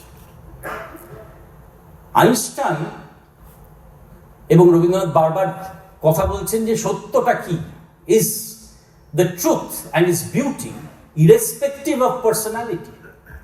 রবীন্দ্রনাথ বলছেন না, it is the personality which makes the beautiful beautiful. আমি দেখছি বলেই ওটা সুন্দর, এই কথাটা কিন্তু রবীন্দ্রনাথ বারবার বলছেন। তো আমি, এই ছোট আমি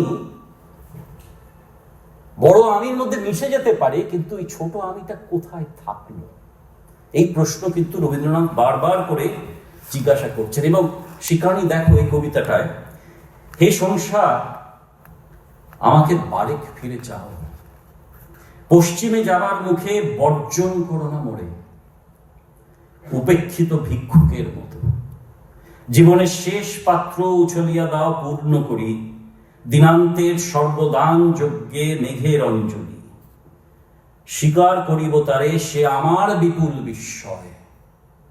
এই বড় আমিকে কিন্তু এই ছোট আমি নিজের মতো করে রিয়েলাইজ করতে। গাবো আমি হে জীবন, অস্তিত্বের সারথি আমার, বহু রণক্ষেত্র তুমি করিয়াছ পার, আজি লয়ে যাও মৃত্যুর সংগ্রাম শেষে নবতর বিজয় যাত্রায়। তোমরা তোমাদের যে রাইট আপ সেখানে লিখেছ প্রান্তিকের কথা। রবীন্দ্রনাথ ছিলেন একমাত্র মানুষ হয়তো যিনি জীবদ্দশায় ডিপ্রেশনে ভুগেছিলেন, অর্থাৎ মৃত্যুর ইচ্ছে করেছিলেন। 1914 সালে বারবার রবীন্দ্রনাথকে লিখছেন যে আমার আর বেঁচে থাকতে ভালো লাগছে না, মৃত্যুকে খুব কাছ থেকে সেই মুহূর্তে উনি দেখছেন। আবার অ্যাজ এ কোমাটোজ পারসন তিনি মৃত্যুকে অনুভবও করেছিলেন। He was almost on the verge of time. তো এই প্রান্তিকের মেটাফারটা কিরকম, এটা আমার কাছে খুব কৌতূহলের একটা বিষয় ছিল, যে মৃত্যুকে যিনি অনুভব করছেন, যিনি জীবন মৃত্যুর দোরগোড়ায় দাঁড়িয়ে আছেন, তিনি মৃত্যুকে কিভাবে শেষ কবিতাগুলোতে তিনি কিভাবে সেটাকে দেখছেন। এটা প্রান্তিকের। দেখিলাম অবসন্ন চেতনার গধূলি বেলায়, দেহ মোর ভেসে যায় কালো কালিন্দির স্রোত বাহি।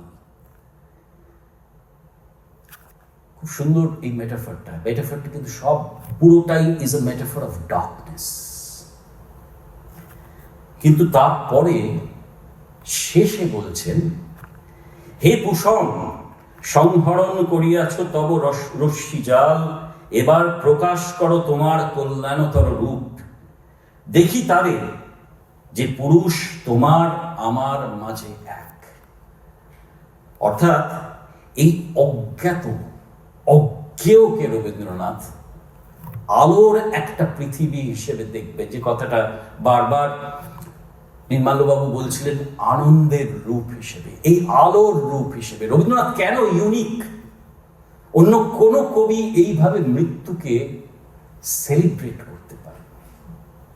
এই অদ্ভুত রসেই তিনি জারিত করছেন, যেখানে মৃত্যু নানান রূপে তার কাছে অজ্ঞেয়, নানান রূপে তার কাছে এসে ফুটে ফুটে বেরোচ্ছে। ওয়াল্টার বেনিয়ামিন একটা খুব ইন্টারেস্টিং কথা বলেছিলেন। উনি বলেছিলেন, why do we create fictions about death? Because we do not know the reality about death. Therefore we create several fictions about death. কি বলছেন তারপরে? আরেকটা কবিতা রয়েছে এখানে, পুনশ্চতে বলছেন, এটা এক পা তখনও আছে সেই প্রান্ত সীমায়, অন্য পা আমার বাড়িয়েছি রেখার ওধারে, যেখানে অপেক্ষা করে অলক্ষিত ভবিষ্যৎ, লয়ে দিন রজনীর অন্তহীন অক্ষমালা। এবং তারই পরে তিনি বলছেন, কেন রে তুই দুয়ারটুকু পার হতে সংশয়। এই যে গান, কেন রে এই দুয়ারটুকু, এই গানটা যদি পারো আজকে একবার দেখো। শেষে তিনি বলছেন, মরণকে তুই পার করেছিস ভাই, জীবন যে তার তুচ্ছ হলো তাই, দুদিন দিয়ে ঘেরা ঘরে, তাইতে যদি এতই ধরে, চিরদিনের আকাশখানা সেই কি শূন্যময়, জয় অজানার জয়। অর্থাৎ দেখো, বারবার করে মেটাফরগুলো চেঞ্জ হয়ে গেল। আলোর মেটাফর, জয়ের metaphor. So it is in this kind not only of acceptance of death. Acceptance of death কিন্তু আমরা অনেকের মধ্যে পাই। কিটসের মধ্যেও তোমরা দেখেছো, gathering swallows twitter in the skies. কিন্তু রবীন্দ্রনাথের মতো মৃত্যুকে শ্যাম ও সমান নিজের মধ্যে জয়সলি অ্যাকসেপ্ট করা, এইটা বোধ হয় রবীন্দ্রনাথের মধ্যেই আমরা খানিকটা যেতে পারি। শুধু একটা ছোট্ট কথা বলে আমি শেষ করব, সেটা হচ্ছে এই যে শেষ লেখাগুলো, রবীন্দ্রনাথের যে শেষ কবিতা, এই কবিতাগুলো কিন্তু খুব ইন্টারেস্টিং। যে রবীন্দ্রনাথ বলছেন যে তাহলে মৃত্যুকে আমরা এত ভয় পাই কেন? তিনি বারবার বলছেন, জীবনকে আমরা ছলনা হিসেবে দেখি না বলি আমরা ভয় পাই বলে মৃত্যুকে। যতবার ভয়ের মুখোশ তার করেছি বিশ্বাস, ততবার হয়েছে অনর্থ পরাজয়। এই হার জিত খেলা জীবনের মিথ্যায় কুহক, শিশুকাল হতে বিজড়িত পদে পদে এই বিভীষিকা, দুঃখের পরিহাসে ভরা। দেখো, এই কবিতাগুলো কিন্তু একদম শেষে লেখা, কবি মারা যাওয়ার কয়েকটা দিন আগে। এই যে বারবার করে এই যে কথাগুলো উঠে এলো সুমিতের কথায়, নির্মাল্য বাবুর কথায়, যে আনন্দর দিকে মুভ অ্যাকসেপ্ট করা, কিন্তু আবার একই সাথে কোথাও এই জীবনকে ভালোবেসে জীবনকে ছেড়ে যেতে যে কষ্ট, তার দোলাচলেই কিন্তু কবির মৃত্যু চেতনা রয়েছে। আমরা দার্শনিক রবীন্দ্রনাথের মধ্যে পাই মৃত্যুর দিকে, অজানার দিকে আনন্দ রূপে এগিয়ে যাওয়া। আবার মানুষ রবীন্দ্রনাথের মধ্যে কোথাও পাই ওই যেতে নাহি দিব, এই কষ্ট বা চেতনা। এই দুটো সত্তাই কিন্তু রবীন্দ্রনাথের মধ্যে আদান প্রদান করেছে ছোট আমি এবং বড় আমির মধ্যে। কিন্তু একই সাথে প্রান্তিকের শেষ কবিতাটা কি বলে? প্রান্তিকের শেষ কবিতায় কিন্তু কবি জগৎকে ছেড়ে অন্যত্র যাওয়ার আগে জগতে যে মৃত্যুর মিছিল হচ্ছে সে সম্বন্ধে বলে গেছেন। শেষ কবিতা হচ্ছে প্রান্তিকের, নাগিনীরা দিকে দিকে ফেলিতেছে বিষাক্ত নিঃশ্বাস, শান্তির ললিত বাণী শোনাইবে ব্যর্থ পরিহাস। বিদায় নেবার আগে তাই ডাক দিয়ে যায়, দানবের সাথে যারা সংগ্রামের তরে প্রস্তুত হতেছে ঘরে ঘরে। অর্থাৎ the role of the poet as also a artist, as a prophet, সেই কথাটাও কিন্তু রবীন্দ্রনাথ আমাদের সচেতন করে দিয়ে গেছেন। অর্থাৎ কবির দায়বদ্ধতা সেই বড় বৃহত্তর আমির দিকে থাকলেও কবি কিন্তু শুধু নিজের ছোট আমির থেকেও এই পৃথিবীর আমিটাকে ছেড়ে বেরিয়ে যাননি। এবং সেইখানেই কিন্তু রবীন্দ্রনাথ ইজ মডার্ন। দেখো, একটা বড় চিন্তা ভাবনা হচ্ছে উপনিষদের চিন্তা ভাবনা আমাদের কাছে একটা ফিলসফিক্যাল চিন্তা ভাবনার মধ্যে, বৃত্তের মধ্যে পড়ে যাচ্ছে।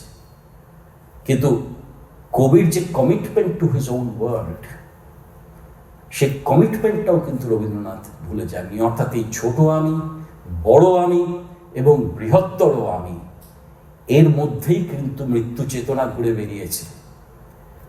তার সঙ্গে সঙ্গে পাল্টে গেছে তার শোকের সম্পর্কে ধারণা। কোথাও শোক গভীর হয়েছে, কোথাও শোক পরিণত হয়েছে কাব্যিক চেতনায়, আবার কোথাও শোক গর্জে উঠেছে প্রতিবাদে, আবার কোথাও শোক থেকে মুক্ত হয়ে অনন্ত আনন্দের দিকে কবি চলে গেছেন। এই মাল্টিপ্লিসিটি অফ পার্সপেক্টিভসের মধ্যে কিন্তু রবীন্দ্রনাথের যাতায়াত। ধন্যবাদ।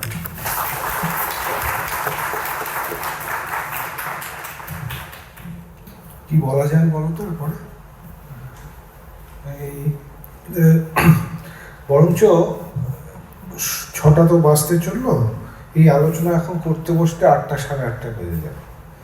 হ্যাঁ, তার থেকে বরঞ্চ আমরা দেখি যারা আমাদের ছাত্রছাত্রী এবং সবাই প্রায় ছাত্রছাত্রীর মতোই, হ্যাঁ, তারা এসছে, তাদের মনের মধ্যে কিছু প্রশ্ন থাকলে সব কঠিন কঠিন কথা শুনে, হ্যাঁ, তাহলে সেটাই আমরা বরঞ্চ শুনি যদি কারো কোনো প্রশ্ন থাকে। একটা মাইক্রোফোন আছে তো? হ্যাঁ, কি শুভঙ্কর, কোনো প্রশ্ন হচ্ছে মাথায়? হ্যাঁ, বল। রবীন্দ্রনাথ উপনিষদ থেকে ঠিক কিভাবে ওনার মৃত্যু চেতনাটা পরিশীলিত হয়েছিল সেটা যদি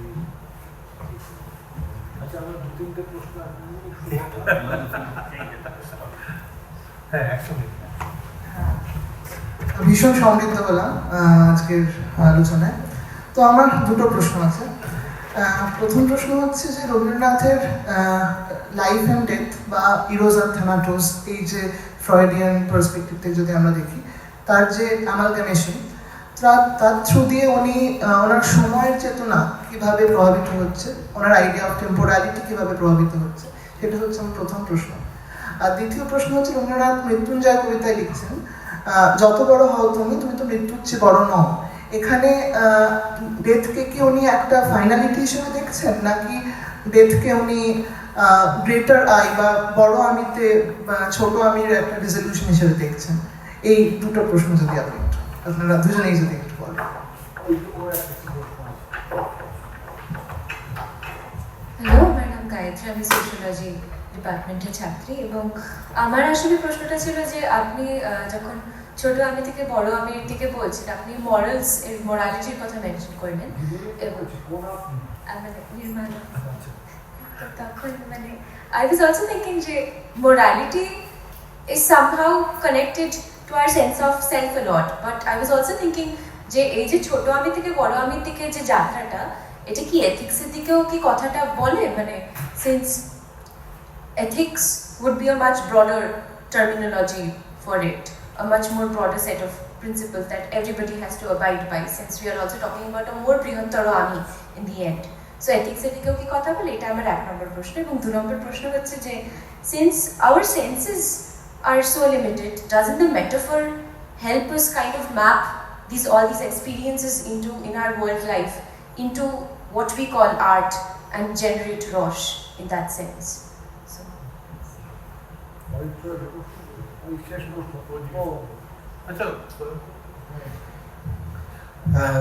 অমৃত সেন যে একটা ওই ছবির কথা বলছিলেন, যেটা ওই সেমিনার পোস্টার ব্যবহৃত হয়েছিল, সেই কনটেক্সটে এই প্রশ্নটা করতে চাই।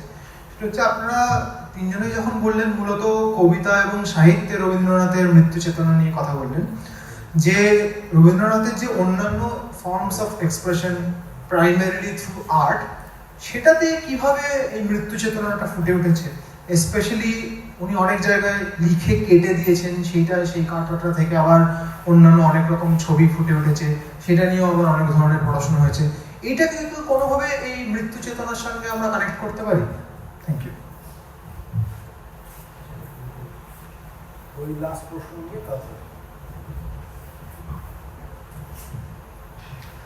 ধন্যবাদ। রবীন্দ্রনাথের একদম শেষের দিকে একটি কবিতা আছে, ওরা কাজ করে। তো ওখানে পুরো কবিতার জিসটা এটাই হচ্ছে যে যুগ যুগ ধরে যুদ্ধ হয়, অনেক বড় বড় সাম্রাজ্য তৈরি হয়, ধ্বংস হয়, কিন্তু তাও যারা শ্রমজীবী মানুষ বা মানুষ ইন জেনারেল এগিয়েই যায়, মানুষ কাজ করেই যায়। তো আজকের এখানে যে বড় আমি আর বৃহত্তর আমিকে নিয়ে যে এত বড় এত ডিসকাশন হলো, তো সেখানে কি যাকে আমরা একটা নতুন কথা আমরা খুব ব্যবহার করছি আজকাল, দি ইনডমিটেবল হিউম্যান স্পিরিট, বা মনুষ্যত্ব যে বারবার এগিয়ে যায়, সে যাই হোক না কেন, মনুষ্যত্ব, যে শ্রমজীবী মানুষ হোক বা যেই হোক, তো সেটাকেও কি ওই বড় আমি এবং বৃহত্তর আমি, তো শুধু মানুষের বা জীবন মরণের যে পুরো গ্র্যান্ডার স্কিম অফ থিংসটা শুধু না, মানুষের কাজ, মানুষের এগিয়ে চলা, এই যে দি indomitable and progressive human spirit, এটাও কি এর তলায় আনা যায় যে বড় আমি বৃহত্তর আমি? এটাই আমার প্রশ্ন। ধন্যবাদ।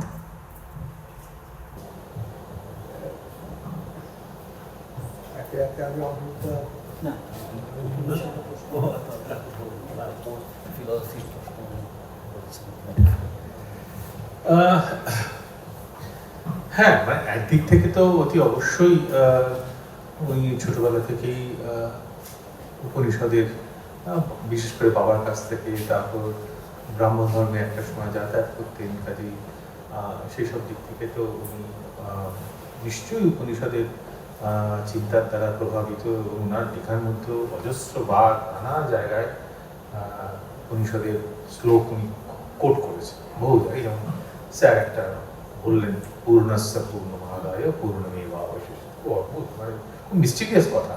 পূর্ণ, তার থেকে যদি পূর্ণ নিয়ে থাকো, তাহলে আর কি থাকে? বাকি কিছুই থাকে না। এখানে উল্টো বলা হচ্ছে, পূর্ণস্য পূর্ণমাদায়, পূর্ণ নিয়ে নিলাম, অবশেষ কি থাকলো? পূর্ণই থাকলো। কাজে একটা জায়গা তো অতি অবশ্যই উপনিষদের চিন্তার দ্বারা প্রভাবিত। এই যে বারবার আনন্দের কথা বলছি, বারবার একেবারেই উপনিষদ থেকে নেওয়া। নিঃসন্দেহে, কোনো সন্দেহ নেই। মানে এই প্রসঙ্গে বলি যে দেবেন্দ্রনাথ একটা কালেকশন করেছিলেন উপনিষদের নানা মন্ত্র, যেগুলো ওনার খুব পছন্দ হয়েছিল। সেটা পরবর্তীকালে ব্রাহ্ম ধর্ম এই বই হিসেবে বেরিয়েছিল। এবং মজার কথা, সেখানে কিন্তু দেবেন্দ্রনাথ নিজের নাম দেননি। এখনো পর্যন্ত জানি না এখন বইটা পাওয়া যায় কিনা। এই ব্রাহ্ম সমাজ, এই যে আমাদের বিধান সমিতিতে আছে, তারা বার করেছিল আর কি।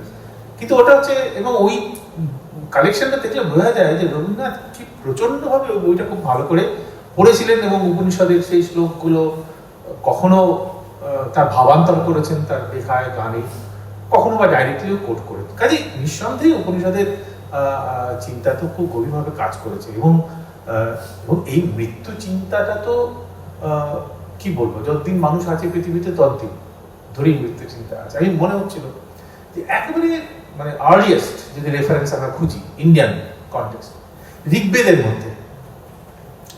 মধ্যে যখন একজন মৃত্যু হয়েছে, তার উদ্দেশ্যে কিছু স্তুতি করা হয়েছে। তুমি এবার এখানে যাও, তুমি এবার সে চমৎকার, মানে সেখানে বলা হচ্ছে তুমি এতদিন একটা শরীরের মধ্যে বদ্ধ ছিলে, এখন তুমি এই বাতাসে, এই মাটিতে তুমি সব জায়গায় ছড়িয়ে পড়েছে, ইত্যাদি ইত্যাদি।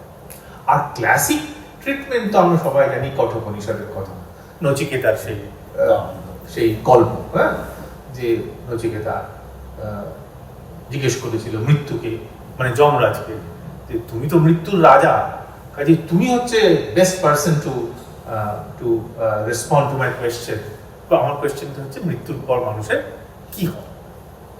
কাজেই এইগুলোর সঙ্গে রবীন্দ্রনাথ নিঃসন্দেহে পরিচিত ছিলেন। এই যে কবি কথাটা, মানে আমি একটু প্রসঙ্গান্তরে চলে যাচ্ছি। স্যার কবি শব্দটা বললেন, কবির কথা বললেন, কাব্যিক সত্তার কথা বললেন। কবি শব্দটা ধ্রুপদী যে ভারতীয় চিন্তা, সেখানে কবি শব্দটা শুধুমাত্র এই কবিতা লেখার অর্থে ব্যবহার করা হয়নি। বলা হয়েছে কবয় ক্রান্তদর্শী, কারা কবি, যারা ভবিষ্যৎ দেখতে পায়। খুব ইম্পর্টেন্ট কথা। এই জন্য বারবার করে বলা হয়েছে না ঋষি কুরুতে কাব্যম। খুব ইন্টারেস্টিং কথা। যিনি ঋষি নন তিনি কাব্য সৃষ্টি করতে পারেন না। রবীন্দ্রনাথ বাল্মীকিকে আদি কবি বলেছেন, সবচেয়ে পুরনো আমাদের দেশের গ্রেটেস্ট ঋষি অর্থে। কাজেই এই সমস্ত চিন্তা ভাবনার দ্বারা রবীন্দ্রনাথের চিন্তা পরিপুষ্ট হয়েছে নিঃসন্দেহে। কিন্তু তার মানে এই নয় যে রবীন্দ্রনাথ সেটাকেই আবার মানে কি বলবো পুনরুল্লেখ করছেন। তার নিজস্ব যে অনুভূতি, তার নিজস্ব যে দৃষ্টিভঙ্গি, তার নিজস্ব যে কাব্যিক সত্তা, সেটা তো সর্বত্র একবারে ছড়িয়ে রয়েছে, এ বিষয়ে কোনো সন্দেহ নেই।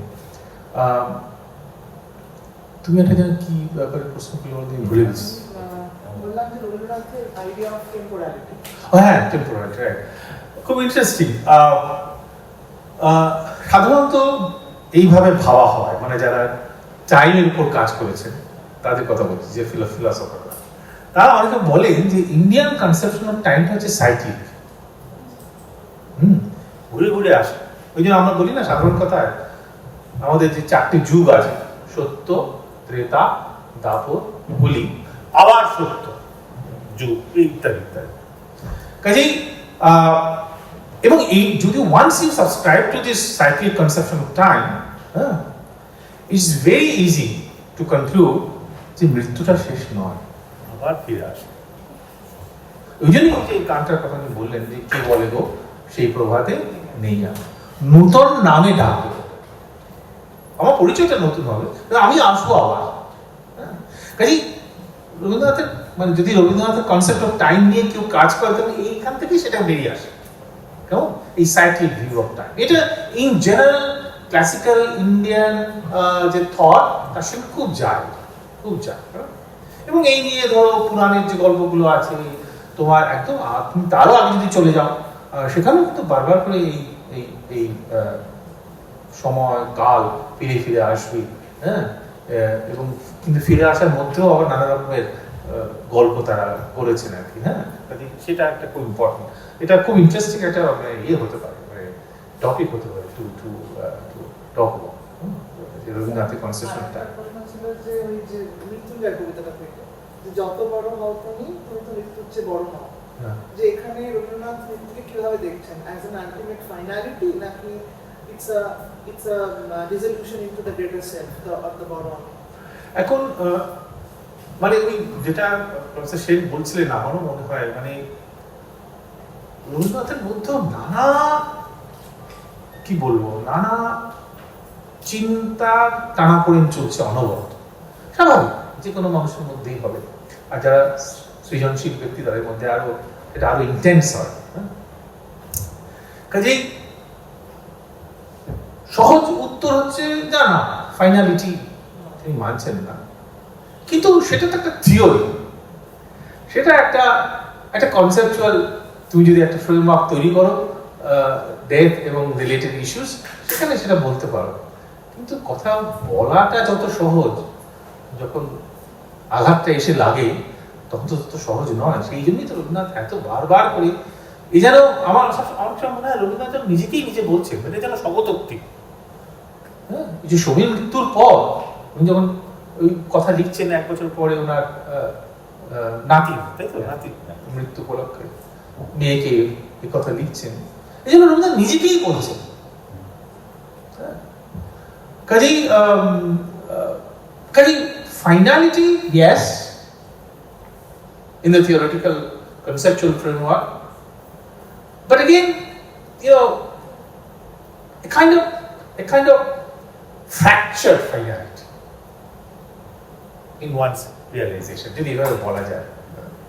কাজেই yes, হ্যাঁ, about your being moral, হ্যাঁ, being ethical, হ্যাঁ, আসলে আমি যেটা ভেবে এই কথাটা বলেছিলাম, এটা নিয়ে আরেকটু বেশি আলোচনা করা যায়, সেটা হচ্ছে এই যে this is a very fundamental question that moral philosophers in the Western tradition have asked. Why be moral? People from Plato till Rolf, etc., they have all tried to respond with this question. Why be moral? Okay, because সেই হবসের লেভিয়াথানে সেই যে বিখ্যাত reference আছে ওই Greek স্টোরিটা, সেটা মানে ছোট্ট করে বলি, স্যার বলবেন পরে বলি, যে ওই একজন শেফার সে এরকম তার ভেড়ার পাল নিয়ে সে বেড়াচ্ছিল, ঘুরছিল, তো হঠাৎ করে এরকম ভীষণ হয়, ঝড় বৃষ্টি ওঠে, তখন সে একটা গুহার মধ্যে গিয়ে আশ্রয় নেয়। তার গুহার মধ্যে যখন সে দাঁড়িয়েছে তখন দেখছে গুহার তলায় অনেকটা নেমে গেছে, অনেক কিছু দূরে, তো সে জাস্ট আউট অফ কিউরিওসিটি সে সেখানে নেমে যায় এবং সেখানে নেমে দেখে যে এবং একটি মৃতদেহ, বহুদিন আগে তার মৃত্যু হয়েছে, সে সেখানে পড়ে রয়েছে এবং সেই মৃতদেহের আঙুলে একটা আংটি রয়েছে। সে জাস্ট আউট অফ কিউরিওসিটি সে আংটিটা সে সেখান থেকে বার করে নিয়ে নিজে পড়ে এবং সে আংটির একটা মুখ আছে, তো সে এত সব কিছু জানে না, জাস্ট কিউরিওসিটি সে আংটিটা পড়ে বেরিয়ে এসছে। তারপর সে তার যে নর্মাল লাইফ লিড করছে। এখন সেখানে ওই রাজাকে, সেই জায়গার রাজাকে উইকলি রিপোর্ট দিতে হয়, তুমি কি কি করলে এই সপ্তাহে। তো সে রাজসভায় গেছে, সবাই গেছে, সেও গেছে। সে লক্ষ্য করছে সে জাস্ট আউট অফ কিউরিওসিটি এই আংটির যে মুখটাকে ঘোরাচ্ছে এদিক ওদিক করে, আমরা যেমন করি না, আমরা যেমন আংটিটাকে ঘোরাই, যেই আংটির মুখটা তার নিজের দিকে চলে আসছে, তখন অন্যরা তাকে আর দেখতে পাচ্ছে না, হি বিকামস ইনভিজিবল। আবার যখন আংটির মুখটা বাইরের দিকে যাচ্ছে তখন আবার নর্মাল, যখন সবাই আছে কথা বলছে, তার কথা রেসপন্ড করছে ইত্যাদি ইত্যাদি। সে ভাবলো this is something great, I have a great power now to be invisible, so I can do anything, right? তখন সে রাজপ্রাসাদে গিয়ে রাজাকে হত্যা করলো, হ্যাঁ, রানীর সঙ্গে তার সম্পর্ক শুরু হলো, সে রাজার যত অনুচর আছে তাদের সব হত্যা করলো, করে সে সেখানকার রাজা হয়ে গেল। এইবার প্রশ্ন হচ্ছে, এটা প্লেটোর ডায়ালগের একটা অংশ, Hobbes has referred to this in his Leviathan. এইবার প্রশ্ন হচ্ছে, তাহলে এবার ধরো জগতে দুটো ওরকম আংটি আছে, ঠিক আছে, একটা আমি পেলাম, তাহলে এবার আমি কি করবো? আমি তো ওরকমই করবো, কারণ আমার তো দারুণ ক্ষমতা, এখন আমি যা ইচ্ছে তাই করতে পারি জগতে, কারণ আমাকে তো কেউ দেখতে পারবে না, কোনো পুলিশের ঠাকুরদাদার সাধ্য নেই আমাকে ধরা, রাইট? তাহলে এবার প্রশ্ন হচ্ছে, what's the difference between a just person and an unjust person? সেখান থেকেই এই প্রশ্নটা উঠেছে, why be moral? তাহলে কেন আমি moral হবো? আমার তো ইমোরাল অ্যাক্ট করে তো আমার চমৎকার চলে যাচ্ছে, ওরকম একটা যদি ক্ষমতা আমার থাকে, আর আমাদের দেশে তো আরো আরো ভালো, তাই না? If you are powerful, you can get away doing anything you want.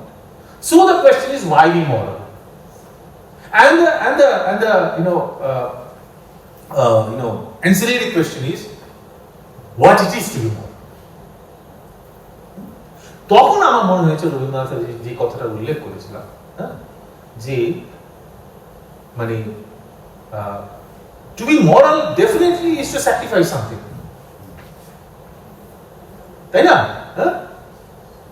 দোকানে গিয়ে দামটা না দিয়ে জিনিসটা নিয়ে এসে যদি নিয়ে আসি এবং আমি যদি সেটা কনজিউম করি, ভোগ করি, সেটা তো সবচেয়ে বুদ্ধিমানের কাজ হওয়া উচিত। তো why should I take the trouble of paying the price, etc., etc.? Otherwise, why be moral?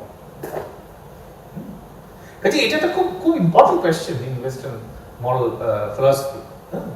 তা আমার মনে হয়েছিল যে রবীন্দ্রনাথের লেখা থেকে এর একটা উত্তর আমরা পেতে পারি রবীন্দ্রনাথের দিক থেকে। সেই জন্য আমি প্রশ্নটা করেছিলাম যে what it is to be moral according to Rabindranath, এবং এই প্রসঙ্গে সেটা বলা যেতে পারে বলে আমার মনে হয়েছে।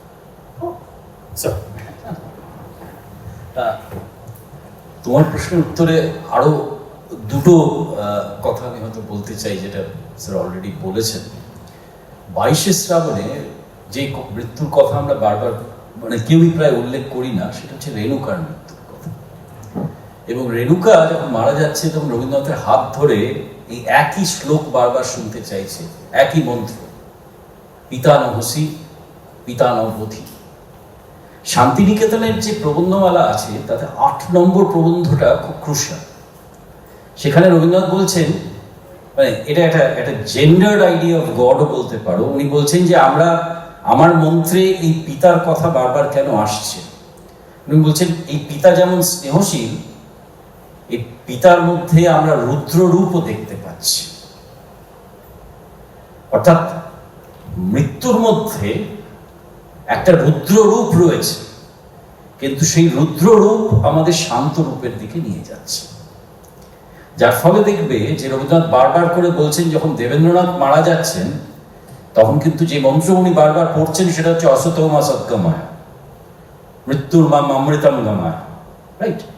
সুতরাং এইটা হয়তো তার কাছে চিরকালের একটা মন্ত্র ছিল, যেটা তার মৃত্যু চেতনাকে উপনিষদের মন্ত্র থেকে উদ্বুদ্ধ করেছে, মৃত্যু থেকে আমাকে অমৃতে নিয়ে চলো। এটা আমার মনে হয়েছে।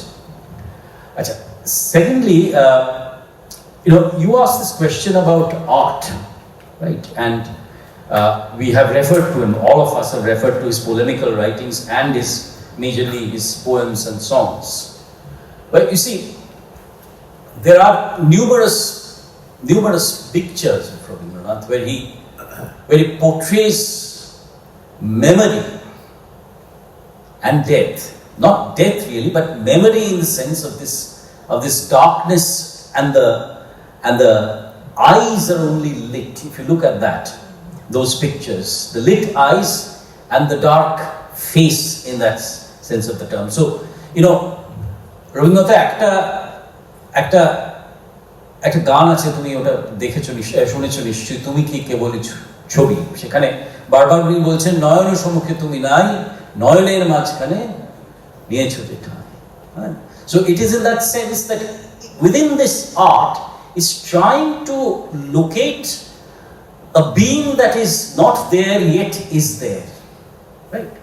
আচ্ছা, ইন্টারেস্টিংলি প্রান্তিক কবিতার একটা জায়গায় উনি মৃত্যু সম্বন্ধে লিখতে গিয়ে বলছেন যে মৃত্যু হচ্ছে সেই জায়গায় যেখানে ভাষা থেকে যায়। It's interesting in that sense that he's talking about death as a point where language is no longer possible. আর তুমি যে কথাটা বললে পুরবীতে ধরো যে বারবার কেটে বারবার তিনি নতুন কবিতা লিখছেন, yes it is certainly possible যে এই আমি বারবার বিবর্তিত হচ্ছে নতুন আমির ফর্মে এবং তার ফর্মটাও পাল্টে যাচ্ছে। We can take a look at that in terms of death and regeneration continuously, right? So in that sense, yes, certainly if you look at his other art practices, আরেকটা জায়গা যেখানে আমরা বারবার দেখি, যেখানে তুমি দেখবে হয়তো যে আরেকটা ফর্মে ছন্দ ভেঙে ছন্দ তৈরি করা একটা জায়গা আছে, সেটা হচ্ছে নাচ এবং his dance dramas for example, সেখানেও কিন্তু সাত বছরে কিন্তু বারবার এই একটা জন্ম থেকে আরেকটা জন্মে চলে যাওয়া, একটা ফর্ম, স্যার এই কথাটা বলেছিলেন ইভিলের কথাটা, আমি বলবো আগলিনেস থেকে টুয়ার্ডস বিউটি, এই যে মুভমেন্টটা, এটাও metaphorically it's a movement between life and death in a certain sense, right? And that is wire that final question about metaphor comes in.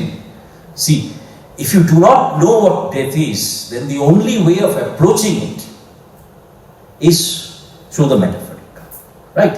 And that is why his metaphors range from, I could have also talked about Rabindranath short stories, for example.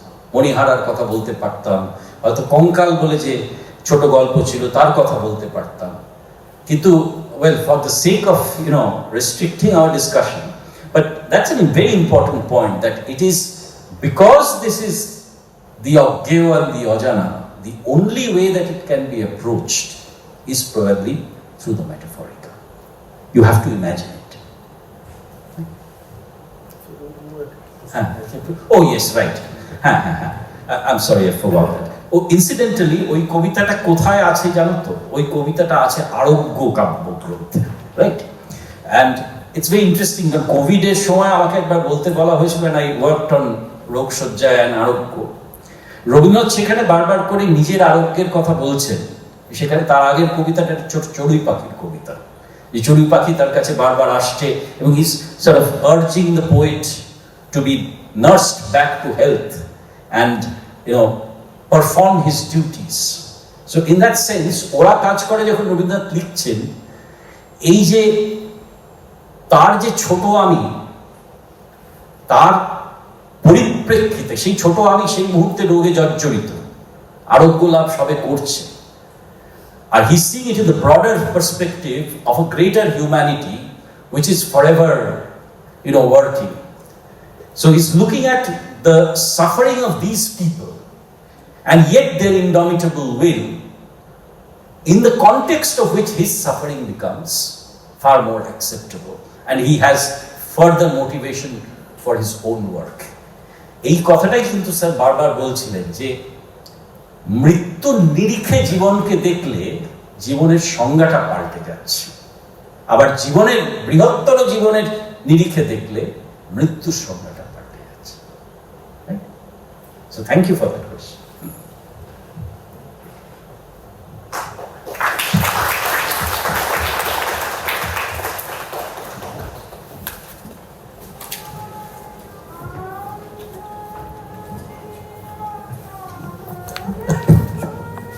I'd like to take a moment to inform that the introductory note and the piece on the handbill has been written by Meghma Mukherjee of UG2, Department of English, Presidency University.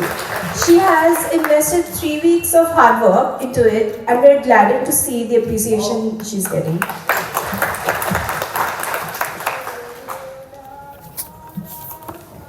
I would like to thank everyone for their contributions in the success of today's session, and especially our revered panelists. I hope the enriching insights and ruminations about Tagore's philosophy have made our initial initiative to contemplate death less daunting and more intriguing, and have pushed you to further thought? Advancing towards the conclusion of today's event, I wish to take this moment to reinstate our outright condemnation of the brutality of the shameful instance of gendered violence which has occurred at RG Kaur Medical College. I'd like to pose an ultimate question which should never cease to haunt us. Instead of seeing the RG Kaur case as a singular horrifying incident, do we not need to address the crisis in the context of rape culture that pervades through every fabric of our society? As the event draws to a close, I would like to reiterate that the recently revived English seminar would heartily welcome any and all financial contributions from everyone in the audience. We are desirous that the English seminar continues to conceive and conduct panels as this, and your benefaction to our cause shall be greatly appreciated. The drop box has been placed by the doorway and for your kind convenience, and you can contribute to our crowdfunding endeavor on your way out. We would also request everyone to help us connect with more alumni members from the department. I now call upon Sourali Pattanayak, undergraduate batch of 24, Department of English, Presidency University, to present the vote of thanks. On behalf of the English seminar, I would like to extend our heartfelt thanks to everyone who made this event possible. Our sincere thanks goes to our esteemed speakers, Amrit Sen sir and Nirmalya Narayan Chakraborty sir, for sharing their valuable insights on Tagore. A special thanks to Sumit Chakraborty sir, our moderator, for guiding the discussions so effectively and keeping the sessions engaging.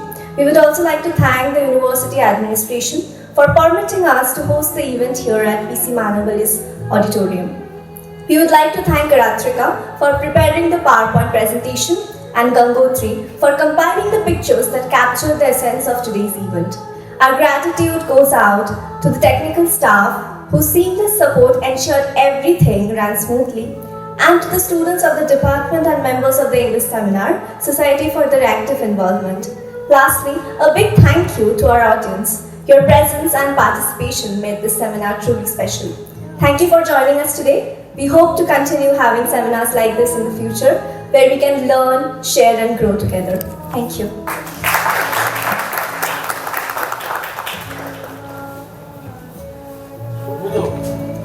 We have an arrangement of tea outside. If anybody wants it, you can take it from there. Thank you.